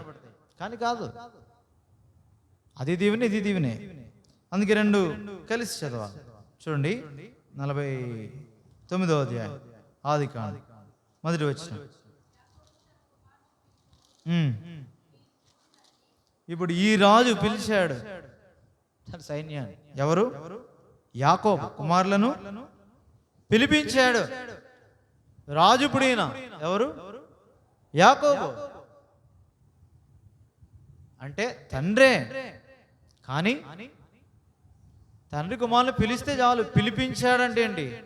అధికారపూర్వం. అది అధికారపూర్వకమైన సంగతి. అది అధికారంతో పిలిపించాడు. నిజానికి యాకోబును లేదంటే యాకోబు యోసేపుని మిగిలిన పిలిపించాడు. యోసేపుని పిలిపించగలడా?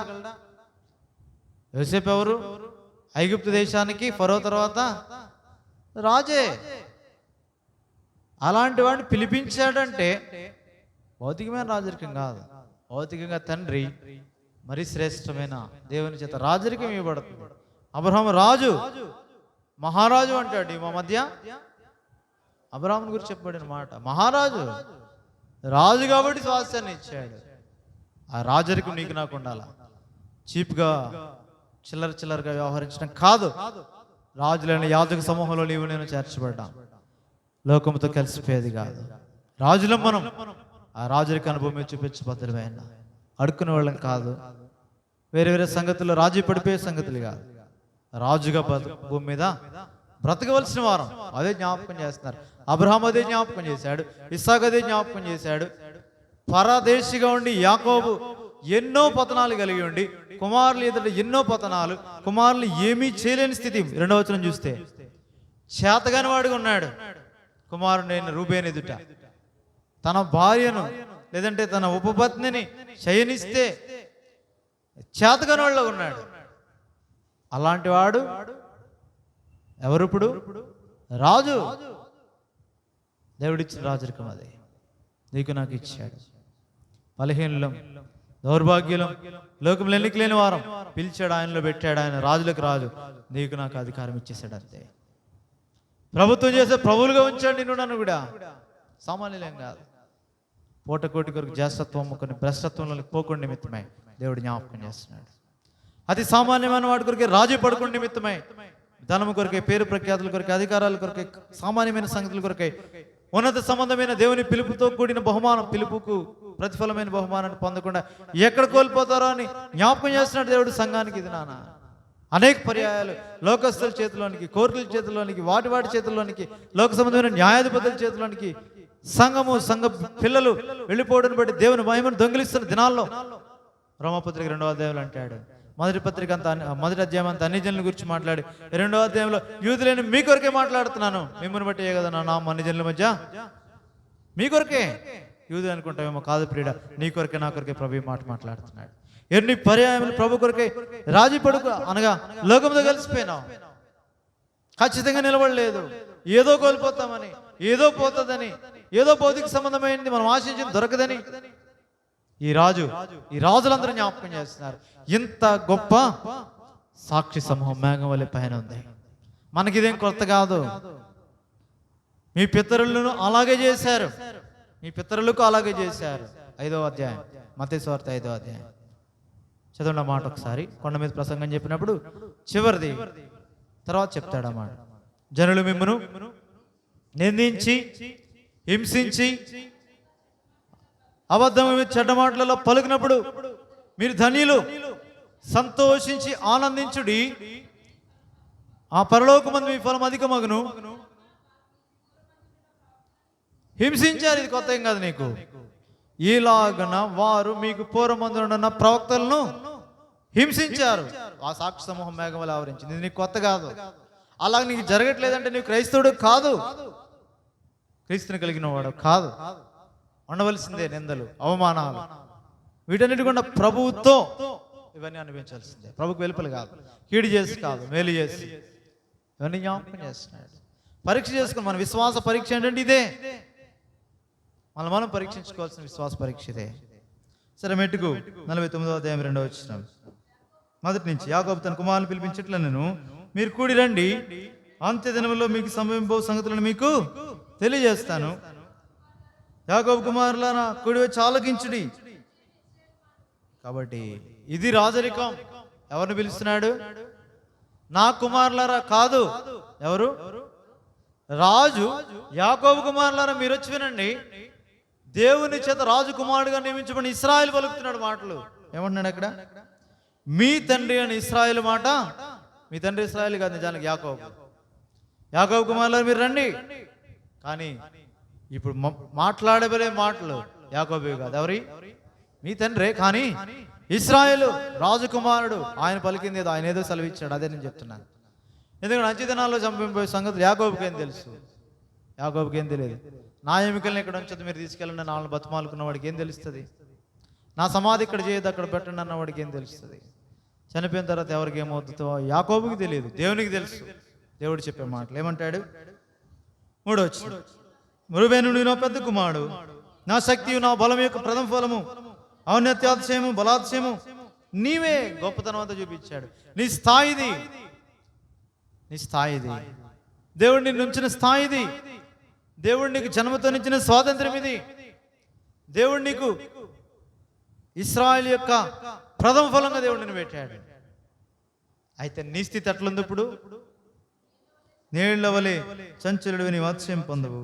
నీ తండ్రి మంచం మీదకి ఎక్కావు. అక్కడ ఎక్కడ కూడా నా అనలేదు. అక్కడ చూడండి, నీ తండ్రి మంచం మీదకి నీవు ఎక్కావు. ఇప్పుడు యాకోబు వచ్చాడు. మళ్ళా రెండు గమనించావు. స్టేట్మెంట్ ఇచ్చినప్పుడు మొదట రాజరికాన్ని చూపిస్తున్నాడు, ఇప్పుడు భౌతికంగా చూసినప్పుడు నేనే దానికి సాక్ష్యం, నువ్వు నా మంచం ఎక్కావు. వినబడింది, అది యాకోబునకు వినబడిన రాశాడు ముందు రాహేల్ చనిపోయినప్పుడు. ఆ సంగతుల్లో ఇశ్రాయేల్ విన్నాడు ఆ సంగతి, అప్పుడేం మాట్లాడలేదు. ఇప్పుడు రాజు, ఈ రాజు చెప్పాడు, రాజరికంతో చెప్తున్నాడు, నువ్వు నీ తండ్రి మంచం మీదకి ఎక్కావు. ఇప్పుడు మళ్ళీ తండ్రిలో మాట్లాడుతున్నాడు, ఇది నా మంచము ఎక్కితివి, తర్వాత దాన్ని అపవిత్రం చేస్తేవి, అతడు నా మంచం మీదకి ఎక్కి. ఇన్ని చెప్పినవాడు మరణానికి పాత్రుడు. దేని ప్రకారం? ధర్మశాస్త్రం ప్రకారం. మోషే ఏమంటున్నాడు? మోషే ఏమన్నాడు? నీవు బ్రతికి చావకుండును, రూబేను బ్రతికి చావకుండును గాక, మరణాన్ని జీవంలోకి మార్చాడు త్రూ యేసుక్రీస్తు ప్రభు. ఆ రెండవ రాకడలో ఉన్న ప్రభుని చూపించి వాక్యము స్వాస్యం. యేసు ప్రభు అంటే యేసు ప్రభు కాదు వాళ్ళకి. ఏంటి, ఏం కావాలా?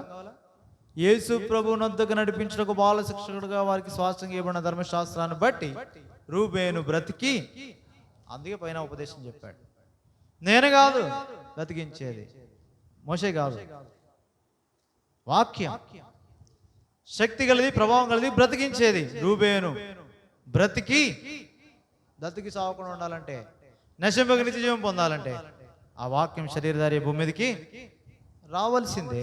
ప్రజలందరి ఈ ఇశ్రాయేలు పాపాలతో పాటు మనందరి పాపాలు, రూబేను యొక్క పాపాన్ని కూడా ఇక్కడ ఈ ఉద్దేశంలో, రూబేను యొక్క పాపాన్ని కూడా ఏం చేయాలా? ఆ శిక్ష కలువరి శిలువలో ఆయన భరించి, ఆ రూబేను సైతం ప్రభువైన యేసుక్రీస్తునందు విశ్వాసం ఉంచడం ద్వారా వాక్యంలో నుండి బ్రతికించి చావకుండా నిత్య జీవం ఇచ్చిన నిమిత్తమై రూబేను ఆశీర్వదిస్తున్నాడు. ఇక్కడ రూబేను బ్రతికి చావకుండానే కాక నిత్యత్వాన్ని ఇచ్చాడు. భూమి మీద లెక్కలేనంత మంది ఆగుదురు కాక. తర్వాత యూదాను గురించి ఇట్లా నేను 7వ వచనం 33వ అధ్యాయం. యెహోవా యూదా మనం విని తిరిగి చేర్చు. ఎవరు మనం వినాలా? యోధా మనం విన్నాడు ఆయన. యోధా అంటే యేసుక్రీస్తు ప్రభు, అంతే. ఆయన్నే చూపిస్తున్నాడు, నీ ప్రభు మనవును ఆలకించు, ఆయనను బట్టి ఆయన ప్రజల్లోనికి ఆయన పంపించు, ఆయన శిక్ష అందుకే నీ నైవేద్యములన్నీ అంగీకరించబడును గాక. 21వ కీర్తన. గెత్సేమనే తోటలో ప్రభు చేసిన ప్రార్థనకు పరలోకం నుండి దూత వచ్చి బలపరిచిన వర్తమానాన్ని గురించి కీర్తనకారుడు జ్ఞాపకం చేస్తున్నాడు. నీ నైవేద్యంలో ఆయన అంగీకరిస్తాడు, నీ అభిషక్తిని రక్షిస్తాడు. నాకు ఇప్పుడు తెలుసు కాబట్టి ఈ సంగతుల గురించి మాట్లాడుతున్నాడు ఇక్కడ. యెహోవా యూదా మనం విని అతని ప్రజల యొద్దకు అతన్ని చేర్చు. తర్వాత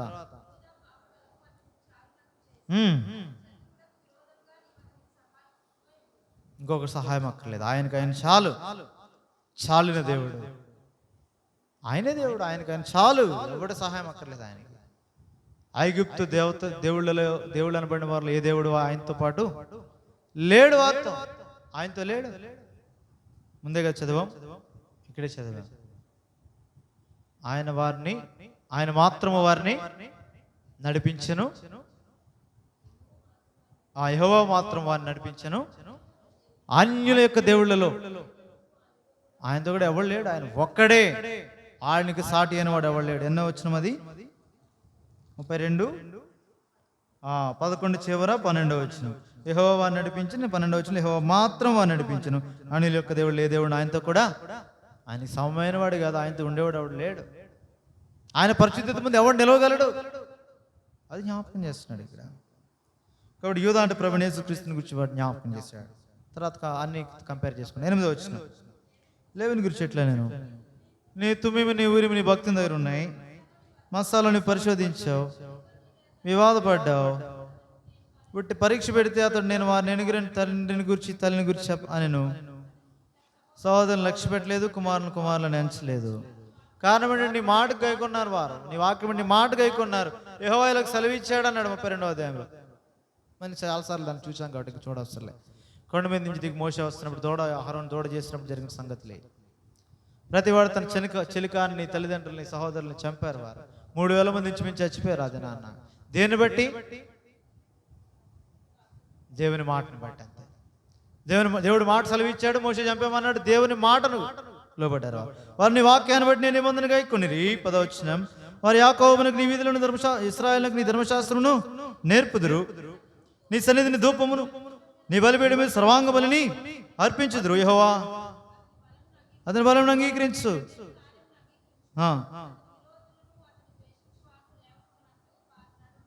దేని జ్ఞాపకం చేస్తున్నాడు?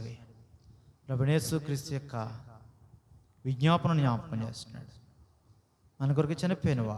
ముందుగా 17వ అధ్యాయం యోహాను సువార్తలో దీనికి సాదృశ్య రూపకంగానే 49 ఆదికాండం 33 ద్వితీయోపదేశ కాండానికి సాదృశ్యంగా యోహాను సువార్త 17వ అధ్యాయంలో తన శిష్యుల కొరకే మిగిల్చబడిన 11 మందిని ప్రభువుకు అప్పగించి ఆ శిష్యుల ద్వారా వాక్యం అంగీకరించి సంఘంలో చేర్చబడి నీ కొరకే నా కొరకే భూమి మీద విజ్ఞాపన చేసి పరలోకమందు నీ కొరకే నా కొరకే ఉత్తరవాదిగా నేటిగా ఉన్నాడు.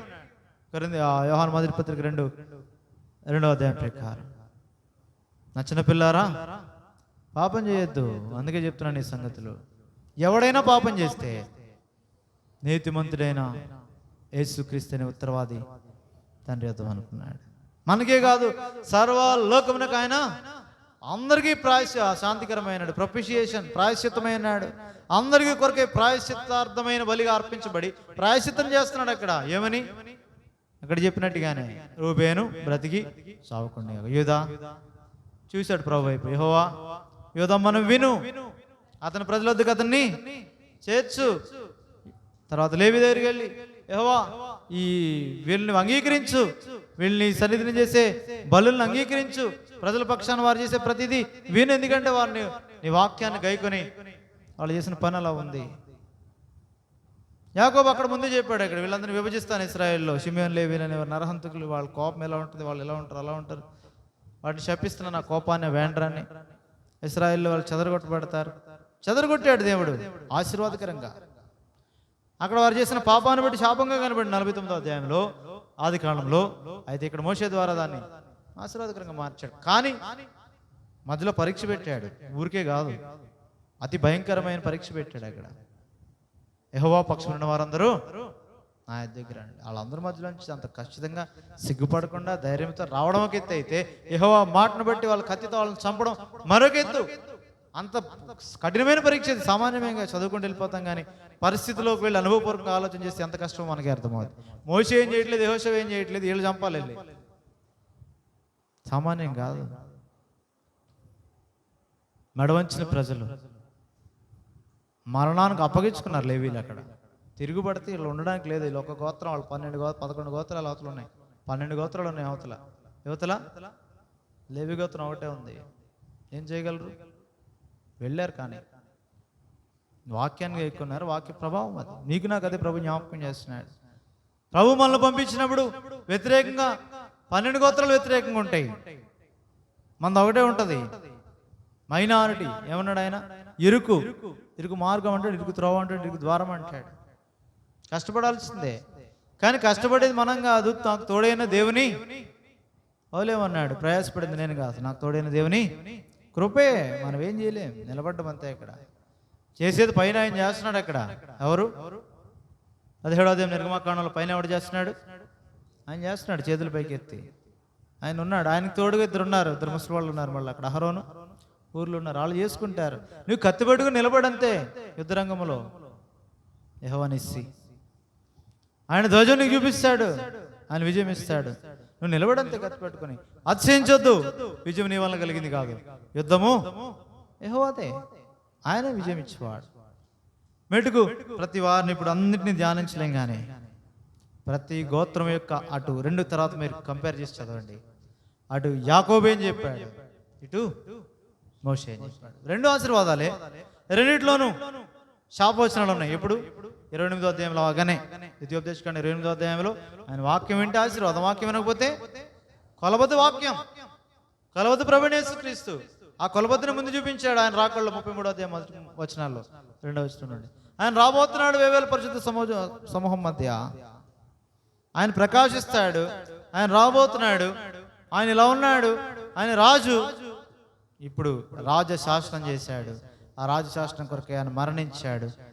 ఎందుకంటే అది ఆయన మరణ శాసనం. అది ఆయన మరణించకపోతే చెల్లుబాటు అవుతుంది. చనిపోయాడు, తానే చనిపోయాడు. తను అప్పగించుకున్నాడు తన శరీరానికి మేకులతో సిలువ కొట్టాడు ఆ పత్రాన్ని. ఇప్పుడు మనకు విడుదల ఇచ్చాడు. బాహాటంగా విజయోత్సవంతో మనల్ని నడిపించిన నిమిత్తం వేడుకగా కనుపరిచాడు. కలిసి పత్రికల సంగతులు చూస్తాం. ఎరిగిన వారమే, వాక్యం ఎరిగిన వారమే. అనేక పర్యాయాలు రాజీ పడిపోతూ ఉంటాం. మన రాజులు మర్చిపోకూడదు. అయితే రాజు లేకపోతే భూమిని విడిచిపెట్టాలంతే. క్రైస్తవుడిగా నువ్వు క్రీస్తుని అంగీకరించిన తర్వాత జీవిస్తే క్రీస్తు కొరకు జీవించు, లేదంటే మరణమేమే. పౌలే అంటున్నాడు అది. నా మట్టుకైతే బ్రతుకుడు క్రీస్తే, చనిపోతే హ్యాపీగా ఆయనతో ఉంటా. రెండింటి మధ్య నేను పోరాడుతాను, ఇరుకుని పడి ఉన్నాను. వెడలిపోయి క్రీస్తుతో ఉండాలని మరి ఆశ ఉంది. మిమ్మల్ని బట్టి నాకు ఇక్కడ నా అవసరం ఉంది. ఇక్కడ అదే అవసరం మోషేకి, దీవించేవాడుకు తీసుకెళ్ళలేదు. ఆ మధ్య దినాలు ఎంత వేదన పడిపోయి ఉంటాడు. ఎందుకంటే వీళ్ళని తీసుకెళ్ళలేడు, బయటకు వస్తే తీసుకెళ్ళాలనిపిస్తుంది, రాలేడు అంటే 120 ఏళ్ళు అయిపోయింది, అది అయిపోయింది ఇంక యాత్ర. నేను బయటికి వచ్చి పోవచ్చు, ఉండలేను అన్నవాడు కొండకి చనిపోయాడు. చనిపోయాక ప్రభు స్టేట్మెంట్ ఇచ్చాడు. ఆయన యొక్క దృష్టి మాంద్యం కాలేదు, దృష్టి మాంద్యం లేదు, కాల్సత్వ తగలేదు. సామాన్యుడు ఏం కాదు, తన గురించి తను అలా రాసుకున్నాడు అంతే. దేవుడు చెప్పిన మాట అది. ఏం తక్కువడేం కాదు మోషే, బలవంతుడు, బలహీనుడు కాదు. నిన్ను నన్ను బలమైన రాజుగా ఉంచాడు లోకంలో. క్రీస్తు పక్షాన రాయబారిగా ఉంచాడు. సమస్తమైన వాటి మీద అధికారం నీకు ఇచ్చాడు. లోకంలో ఏ ప్రభుత్వం ఇచ్చే ప్రభువే, ఆయన నియమిస్తాడు రాజులను, అధికారులు. కానీ అధికారం నీవు, అధికారం నేను. అనేక పర్యాలు అదే ఎరుగక వాటి కోసం వీటి కోసం మనం చూస్తూ ఉంటాం. ఎవడ అధికారంలోకి వచ్చినా అది మన ప్రభు ఇచ్చిన అధికారం. అది మనం ఎప్పుడు ఇదే అధికారంలో ఉన్నాం.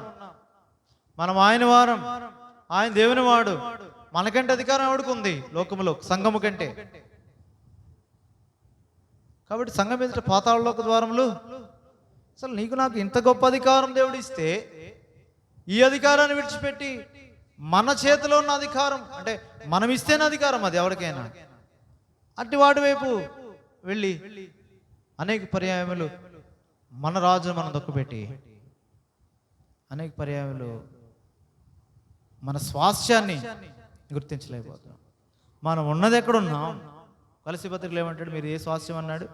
మొదటి అధ్యాయంలో, పరిశుద్ధుల స్వాస్థ్యములో పాలివారమగినట్లు పాత్రులుగా చేసిన తండ్రికి కృతజ్ఞతాస్తులు చెల్లిస్తాను అంటాడు పౌలు. 9 నుంచి 12 వరకు అనుకుంటా మొదటి అధ్యాయం కలిసి ఉంటాయి.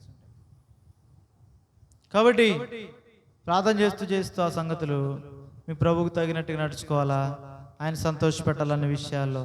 ఎందుకంటే ఆ పరిశుద్ధుల స్వాస్థ్యంలో మీరు పాలువారవుటకు పాత్రులుగా చేసిన తండ్రికి కృతజ్ఞతాస్తులు. అందుకే ఈ సంగతులు. ఎందుకంటే మిమ్మల్ని అంధకార సమయం అధికారుల నుంచి బయట తెచ్చాను, తాను ప్రేమించిన తన కుమారుని. మీరు అధికారులయ్యా, మీరు అధికారులు. ఇశ్రాయేలు ఇప్పుడు ఎవడు 49వ అధ్యాయంలో రాజకుమారుడు. అరే రండి యాకోబు కుమారులారా, వినండి, రాజకుమారుడు శాసనం ఇస్తున్నాడు. సంభవింపో సంగతులు చెప్తున్నాడు, వినండి.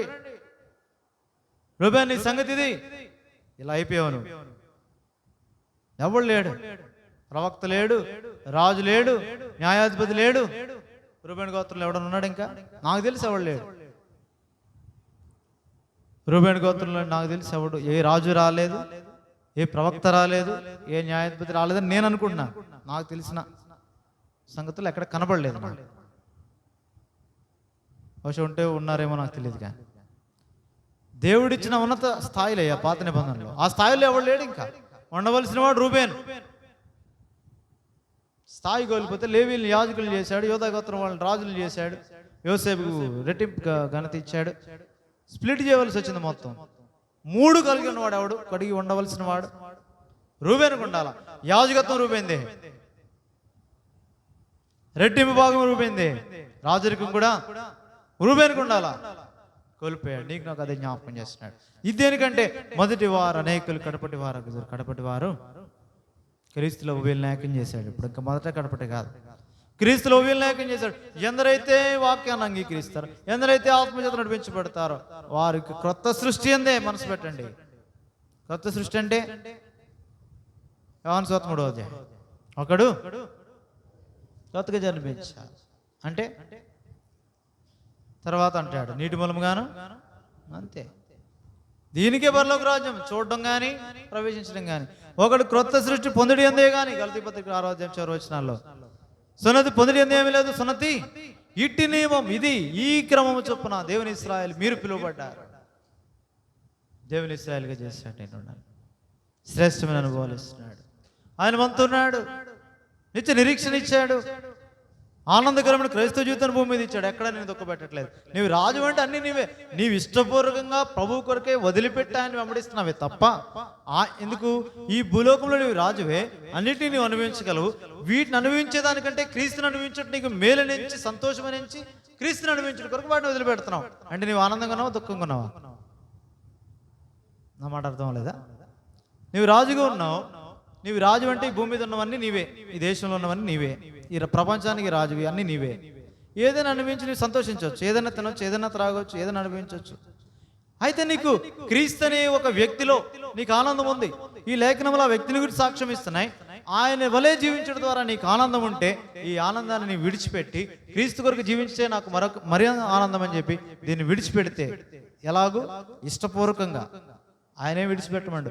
నువ్వు ఇష్టపూర్వకంగా దీనిలో నాకు ఆనందం లేదు, నాకు ప్రభువులోనే ఆనందం అని ప్రభుని వెంబడిస్తే అప్పుడు నువ్వు నిజమైన రాజు. అది దేవుని ఇశ్రాయేలు. నీకేమి కాదండు. ఈ భూమిని నువ్వు అనుభవిస్తావా? ఏమీ కాదండి ఆయన. ఎందుకంటే నేను ఈ భూమి మీద రాజుగా చేసింది ఆయనే.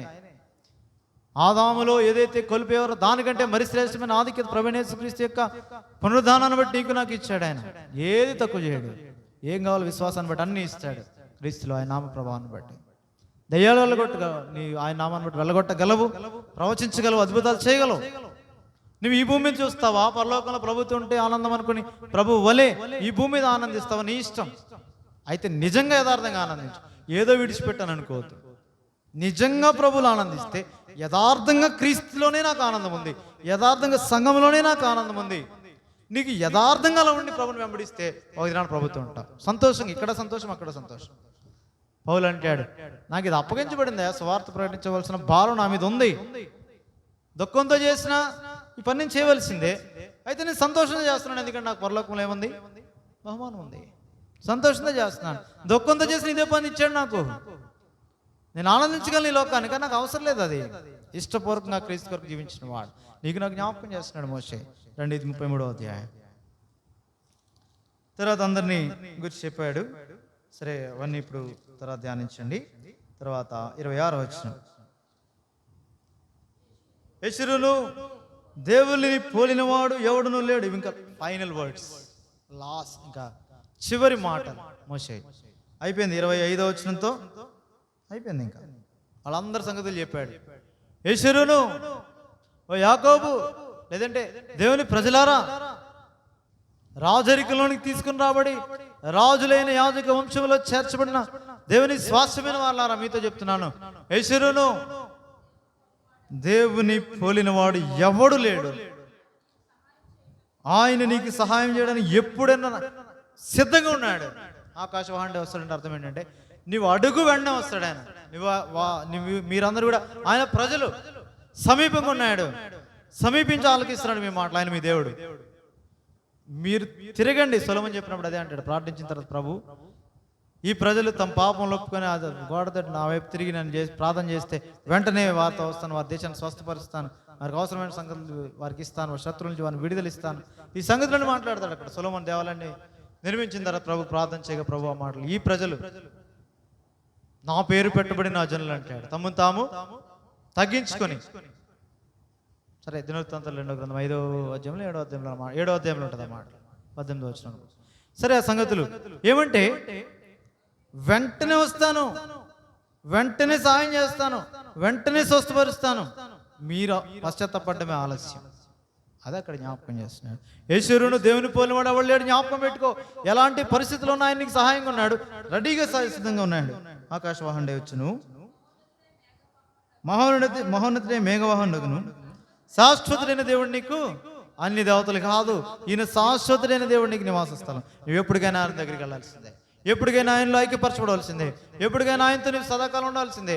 ఆ నిరంతరం ఉండే ఆ యొక్క నూతనమైన యెరూషలేములో దాని గురించి మాట్లాడుతూ ప్రకటన 21వ అధ్యాయంలో వాటిపైన గుమ్మముల పైన లేదంటే పునాదులు వాటి సంగతులు కూడా జ్ఞాపకం చేస్తూ ఆ గుమ్మముల పైన వారి నామాల గురించి మాట్లాడుతున్నాడు. ఇశ్రాయేలుకి 12 గోత్రముల 12 పేర్లు ఉంటాయి ఆ గుమ్మాలకి. జ్ఞాపకం చేస్తున్నాడు. ఆ ముత్యములతో చేయబడ్డాయి అవి, ఒక్కొక్క ప్రతి గుమ్మం కూడా అక్కడ జ్ఞాపకం చేస్తున్నాడు. ఆయన శాశ్వతమైన దేవుడికి నివాస స్థలం. తర్వాత నీ క్రింద ఉండును అంటే దానిపైన ఉంటావు. పక్షిరాజు రెక్కల మీద నేను వేసుకున్నట్టు ముందు రాశాడు కదా. కాబట్టి అలాగే తోస్తాడు, మళ్ళీ ఆ రెక్కలు చాపుతాడు, దాని మీద నేను కూర్చొని పెడతాడు. నీ కింద ఏముంటాయంటే పక్షిరాజు రెక్కల క్రింద. లేదంటే అక్కడ ఏమంటున్నాడు మళ్ళీ చదవండి, నిత్యముగా నుండి బాహులు నీ క్రింద ఉంటాయి. అంటే రెక్కల మీద నుండి మోస్తాడు, నీ క్రింద ఎప్పుడు ఆయన బాహువులు ఉంటాయి. తర్వాత నశింపజేయము అనెను. ఆల్రెడీ చెప్పాడు ఆయన నీ ఎదుటి నుండి శత్రువును వెళ్ళగొట్టి నశింపజేయము అన్నాడు. నువ్వే చేయాల్సింది, నీవే స్వాధీనపరచుకోవాలి, నీవే నశింపజేయాలా. ఆయన చేయాలంటే ఎప్పుడో చేసేవాడు కాదు, నీకు ఇచ్చాడు, సంఘానికి ఇచ్చాడు ఆధిక్యత. సంఘాన్ని అన్నాడు సాతానుని చితకదొక్కమంటున్నాడు. ఆయన చేశాడు సిలువలో. ఇప్పుడు భూమి మీద ఉన్న సంఘం నీవు నేనే ఆయన శరీరము, మనం చెయ్యాలి భూమి మీద. లేదు రాజు పడిపోతాను, ఆటతో కలిసిపోతానంటే ప్రభువుకు వ్యతిరేకంగా లేసి ఆయనకి శత్రువు అయిపోయి ఏమి సాధిద్దామని చేయలేం. అనేక పర్యాయాలు ఈ గ్రహింపు లేకుండా శత్రువు మన మనోనేతలు మోస్తాడు. జాగ్రత్త పడతాం. తర్వాత వచ్చినాం, ఇశ్రాయేలు నిర్భయంగా నివసించు, ప్రత్యేకించబడి ఆకాశము మంచును కురిపించును. ఎందుకంటే ఖచ్చితంగా ఇది మీరు ఆయన గైకుంటే ఏం చెప్పట్లేదు. ఇప్పుడు నీ దేవుడు అలాంటి వాడు, అది చూడు. వాక్యాన్ని గైకుంటే, వాక్యాన్ని చేస్తే, వాక్యం ప్రకారం నడుచుకుంటే, కట్టడ విధులు ఆచరిస్తే 28వ అధ్యాయం అది ద్వితీయోపదేశకాండం 33 అది కాదు. ఇప్పుడు ఆయన్ని దేవుడు యెషూరును దేవుని పోలిన వాడు. ఆయన ఎలాంటి పరిస్థితిలో ఉన్నా ఆయన్ని దేవుడు. నీవు ఆయన్ని మార్చేయచ్చు కానీ ఆయన నిన్ను మార్చడు. అంటే నీవు నీ దేవుడిని మార్చేసుకోవచ్చు. భౌతికంగా నాకు యేసుప్రభువే దేవుడు అని చెప్పొచ్చు, నీ క్రియలు అలా ఉండకపోవచ్చు. ఇశ్రాయేలీయులు కూడా వాళ్ళ దేవుడిని బయలు లేదా అలా మార్చుకోవచ్చు. కానీ ఆయన ఎలాంటి వాడు? ఆయన ఎలాంటి వాడు? మార్పు లేని వాడు. కనుక మీరు అలా ఏం కాలేదు. వీళ్ళు మార్చినట్టు ఆయన కూడా మార్చాడంటే ఏమో అని వాళ్ళ పరిస్థితి. వాళ్ళ సంగతి వదిలేండి, మన సంగతి ఆలోచించండి. మనం మార్చినట్టు ప్రయారిటీస్ దేవుని బదులుగా ఆయనకు అన్ని విషయాల్లో ప్రాముఖ్యత కలగాలి, ప్రిఎమినెన్స్ కలగాలి దేవుడు కోరుతుంటే, మనం మార్చేసుకుంటే, మనం మార్చినట్టు ఆయన కూడా మార్చుకొని మనల్ని కూడా విడిచిపెట్టుంటే ఎప్పుడో లయమైపోయేవారు.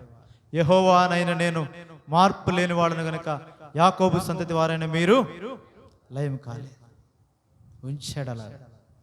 నీ దేవుడు అలాంటి వాడు కాబట్టి నీవు ఉన్నావు. నీ దేవుడు అలాంటి వాడు కాబట్టి ఆకాశం మంచిస్తుంది. నీ దేవుడు అలాంటి వాడు కాబట్టి నీకు ఆశీర్వాదం. నీ దేవుడు అని చెప్తూ ఇప్పుడు అంటాడు, అట్టి దేవుణ్ణి కలిగిన ఓ ఇశ్రాయేలు, నీ భాగ్యం ఎంత గొప్పది. యెహోవా రక్షించిన నిన్ను పోలినవాడు. ఈ రెండు ఎప్పుడు మర్చిపోవద్దు. యెషూరును దేవుని పోలినవాడు ఎవడు లేడు. ఇశ్రాయేలు, నీ భాగ్యం ఎంత గొప్పది. యెహోవా రక్షించిన నిన్ను పోలినవాడు, క్రీస్తుని పోలినవాడు ఎవడు లేడు, సంఘాన్ని పోలినవాడు ఎవడు లేడు. ఈ రెండు మనం జ్ఞాపకం చేసుకోవాలా. సంఘం కొరకు క్రీస్తు ప్రాణం పెట్టాడు. ప్రాణం పెట్టిన క్రీస్తు కొరకే సంఘం బ్రతకవలసింది. నువ్వు బ్రతికి, రూబేను నువ్వు బ్రతికి చావుకుందువుగా. ప్రేమించి సంఘం కొరకే క్రీస్తు ఏం పెట్టాడు? తన ప్రాణం పెట్టాడు. బ్రతికించబడిన నేను చనిపోయిన క్రీస్తు కొరకే మనం ఏం చేయాలా? జీవించబద్దులమైనాం. సజీవంగా మీ ప్రాణం, మీ శరీరంలో ఆయనకు సమర్పించండి. ఈ వర్షిప్, ఈటి సేవ మీకు యుక్తమైంది. ఈ లోక మర్యాద కాదు. అనేక పర్యాయాలు అక్షరం వైపు వెళ్ళిపోతున్నామేమో. జాగ్రత్త పడదాం. ఓ ఇశ్రాయేలు, నీ భాగ్యం ఎంత గొప్పది. సమూయేలు గ్రంథంలో దావీదు అంటాడు, నేను మందిరాన్ని కడతాను, ఆసక్తికి వస్తే కట్టు, అంతకన్నా మంచిది ఏంటి అన్నాడు. ఎవరు? ప్రవక్తేనా? నాత. దేవుడు మాట్లాడాడు. ఆడేలా కడతాడు మందిరం? రక్తం చిందించాడు. నా స్వరూపంలో, నా రూపంలో చేసిన మనుషులు రక్తాన్ని చిందించడం నా మందిరాన్ని అట్ట కడతాడు. సమాధానమే పుత్రుడు కట్టాలి. తను అప్పగించుకునేవాడు ప్రభువైన యేసుక్రీస్తు, చంపేవాడు కాదు. దావీదు అలా కడతాడు, కుదరదు. దావీదు కుమారుడైన ప్రభువైన యేసుక్రీస్తు సాదృశ్యంగా దావీదు కుమారుడైన సమాధాన పుత్రుడిగా సొలొమోను దాన్ని కడతాడు. ఏమన్నాడు అప్పుడు? తగ్గించుకున్నాడు. నాతాను వెళ్ళి ఇప్పుడు మళ్ళీ దావీదుకి ఏం చేయాలా? నాతానే కదా ప్రవక్త. అప్పుడు మళ్ళీ వచ్చి నాతానా కాదా? నాతానే కదా, నాతాన్ అప్పుడు మళ్ళీ దావీదుకి చెప్పాడు, అయ్యా నువ్వు కాదు దేవుడు ఇలా చెప్పాడు అంటే కోప్పడలేదేమి. రాజులు అనేవాడికి పౌరుషం ఉంటుంది, లేదు అక్కడేమి. మంచిది దేవా, నన్ను నీ సన్నిధిలో ఉండగా నన్ను నా కుటుంబాన్ని ఎంచుకోవడానికి నేను ఏపాటి వాడిని. ఆ సందర్భంలో చెప్తాడు, నీ వంటి దేవుడు ఎక్కడున్నాడు అసలు, దేవుడిని కనపరిచాడు. తర్వాత నీవు విడిపించిన ఇశ్రాయేలీల వంటి ప్రజలు లోకమందు ఎక్కడున్నారు. సమూయేలు 2వ గ్రంథం 7వ అధ్యాయమే కదా, సమూయేలు 2వ గ్రంథం 7వ అధ్యాయం 22వ వచనం చదవండి. కాబట్టి దేవా యెహోవా నీవు అత్యంతమైన ఘనత గలవాడు.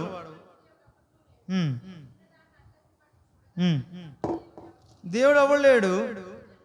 ఇప్పుడు వాళ్ళ గురించి చెప్తున్నాడు, నీకు జనుల ఒకటికే వారిని విమోచించినట్లు, నీకు ఖ్యాతి కలిగినట్లు.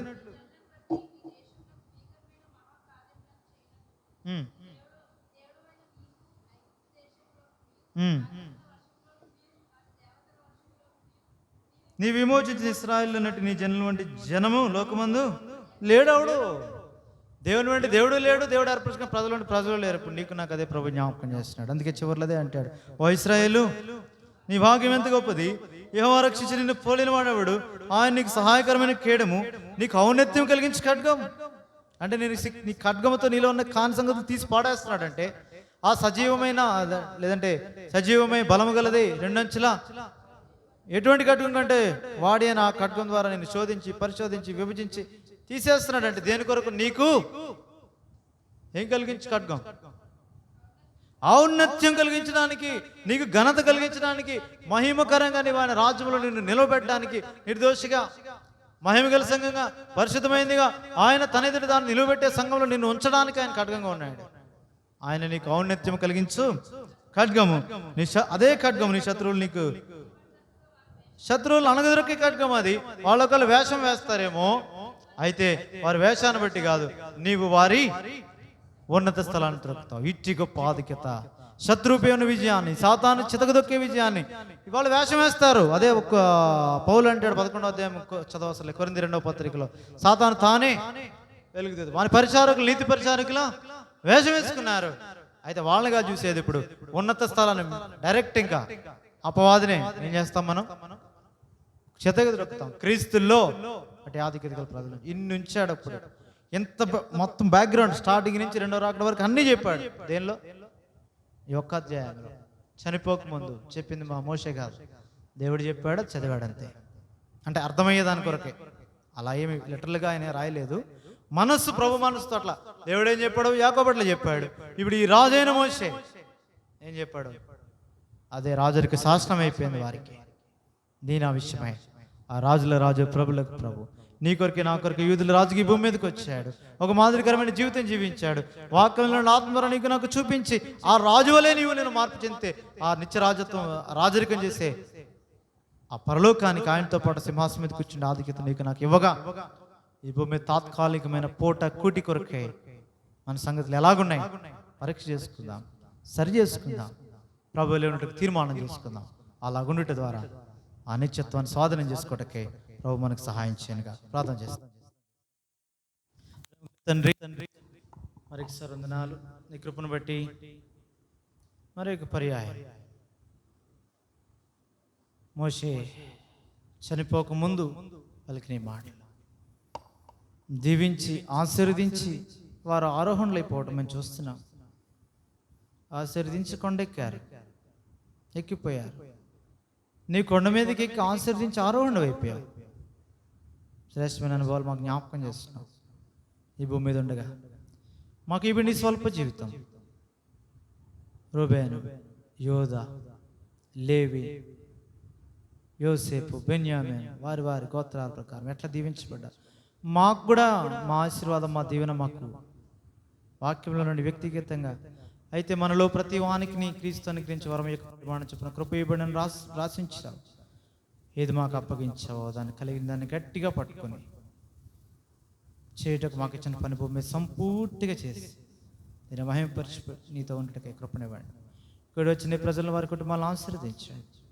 నీ వాక్యంతో వారిని దర్శించారు. ఏదైతే అర్థమయ్యే రీతిలో చెప్పలేకపోయినామో నీ ఆత్మ ద్వారా నీ ప్రజల హృదయాల్లో లోతుగా మాట్లాడండి. పరిశుద్ధపరచండి, నీ రాకడ కొరకు సిద్ధపరచండి. వాటితో పాటు ఈ భూమి మీద వారుకున్న పనిలో స్వతంత్రులుగా, రాజులుగా సంఘములో భద్రత కలిగి కొనసాగట కృపనివ్వండి. నీ వెలుగు వారి మీద ప్రకాశింపచేయండి. నీ ఉదయ కాంతి వారిని నింపండి. నీ ఆరోగ్యకరమైన రెక్కల పైన వారిని ఉంచండి, రెక్కల క్రింద భద్రపరచండి, నీ బాహులు వారి క్రింద ఉంచండి. సహాయుడైన దేవుడిగా మాకు ఉన్నావు, క్షమించే దేవుడిగా ఉన్నావు, సిద్ధ మనసు గల దేవుడిగా ఉన్నావు, ఘనత కలిగిన దేవుడు. ఎరిగిన వారంగా కొనసాగట కృపనివ్వండి. తొలగిపోకని విషయాలని ప్రాముఖ్యత ఇచ్చటకు సహాయం చేయండి. నీ ప్రజలను ఆశీర్వదించి దీవించి వారి గృహాలకు పంపించుకొని ముందున్న ప్రత్యేక వార్షిక కొడుకు కొరకు మమ్మను సంఘం మేమందరం కూడా అన్ని విషయాలు లేక మనసుతో ముందుకు కొనసాగడం కూడా కృపనివ్వండి. మరొకసారి తమ ప్రియులు పోగొట్టిన కుటుంబాలు ఉన్నాయి, వాటి అన్నింటిని ఆదరించండి. స్థానికంగా అలాగే ఆయా ప్రాంతాల్లో దేవా సంఘాలను కూడా ఆదరించండి, బలపరచండి.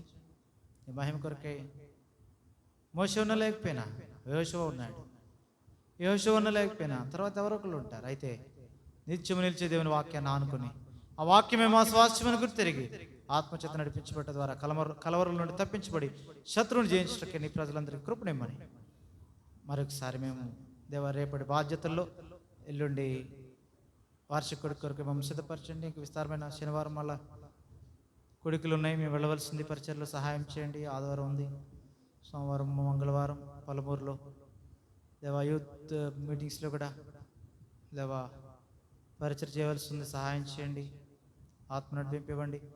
సోమవారం నుండి శనివారం వరకు దేవరపల్లి హెబ్రోన్లో విరామ బైబిల్ పాఠశాల VBS ఉంది, కృపనివ్వండి. మా భాగాలు మేము తీసుకోవడానికి కూడా కృపనివ్వండి. ఈ వాతావరణం కూడా వ్యతిరేక పరిస్థితులు మీరే బలం ఇచ్చి నడిపించండి, మీ చిత్తాన్ని బట్టి నడిపించండి. మమ్మల్ని కూడా మీ స్వాధీనం ఉంచుకోండి. ప్రజలు వెళ్తున్నారు, వార్త వారిని స్వస్థపరచండి. నీ కృపతో నీ ప్రజల యొక్క భౌతికమైన అవసరతలు కూడా తీర్చండి. ఈ పిల్లలు కూడా జ్ఞాపకం చేసుకున్నాను. ఇంత సమయం సన్నిధిలో గడిపారు, దీవులతో పాటు భౌతికంగా వారిని ఆశ్రయించు ప్రార్థించి వేడుకుంటున్నాం తండ్రి. పరమ తండ్రి అయిన దేవుని ప్రేమయు ఆయన కుమారుడైన యేసుక్రీస్తు ప్రభు యొక్క కృపయు పరిశుద్ధాత్మ కన్యని సహవాసం కూడి వచ్చిన మనకును సార్వత్రిక సంఘంలో చెందిన సకల పరిశుద్ధులకు సదాకాలము తోడైండును గాక. ఆమేన్. Praise lord.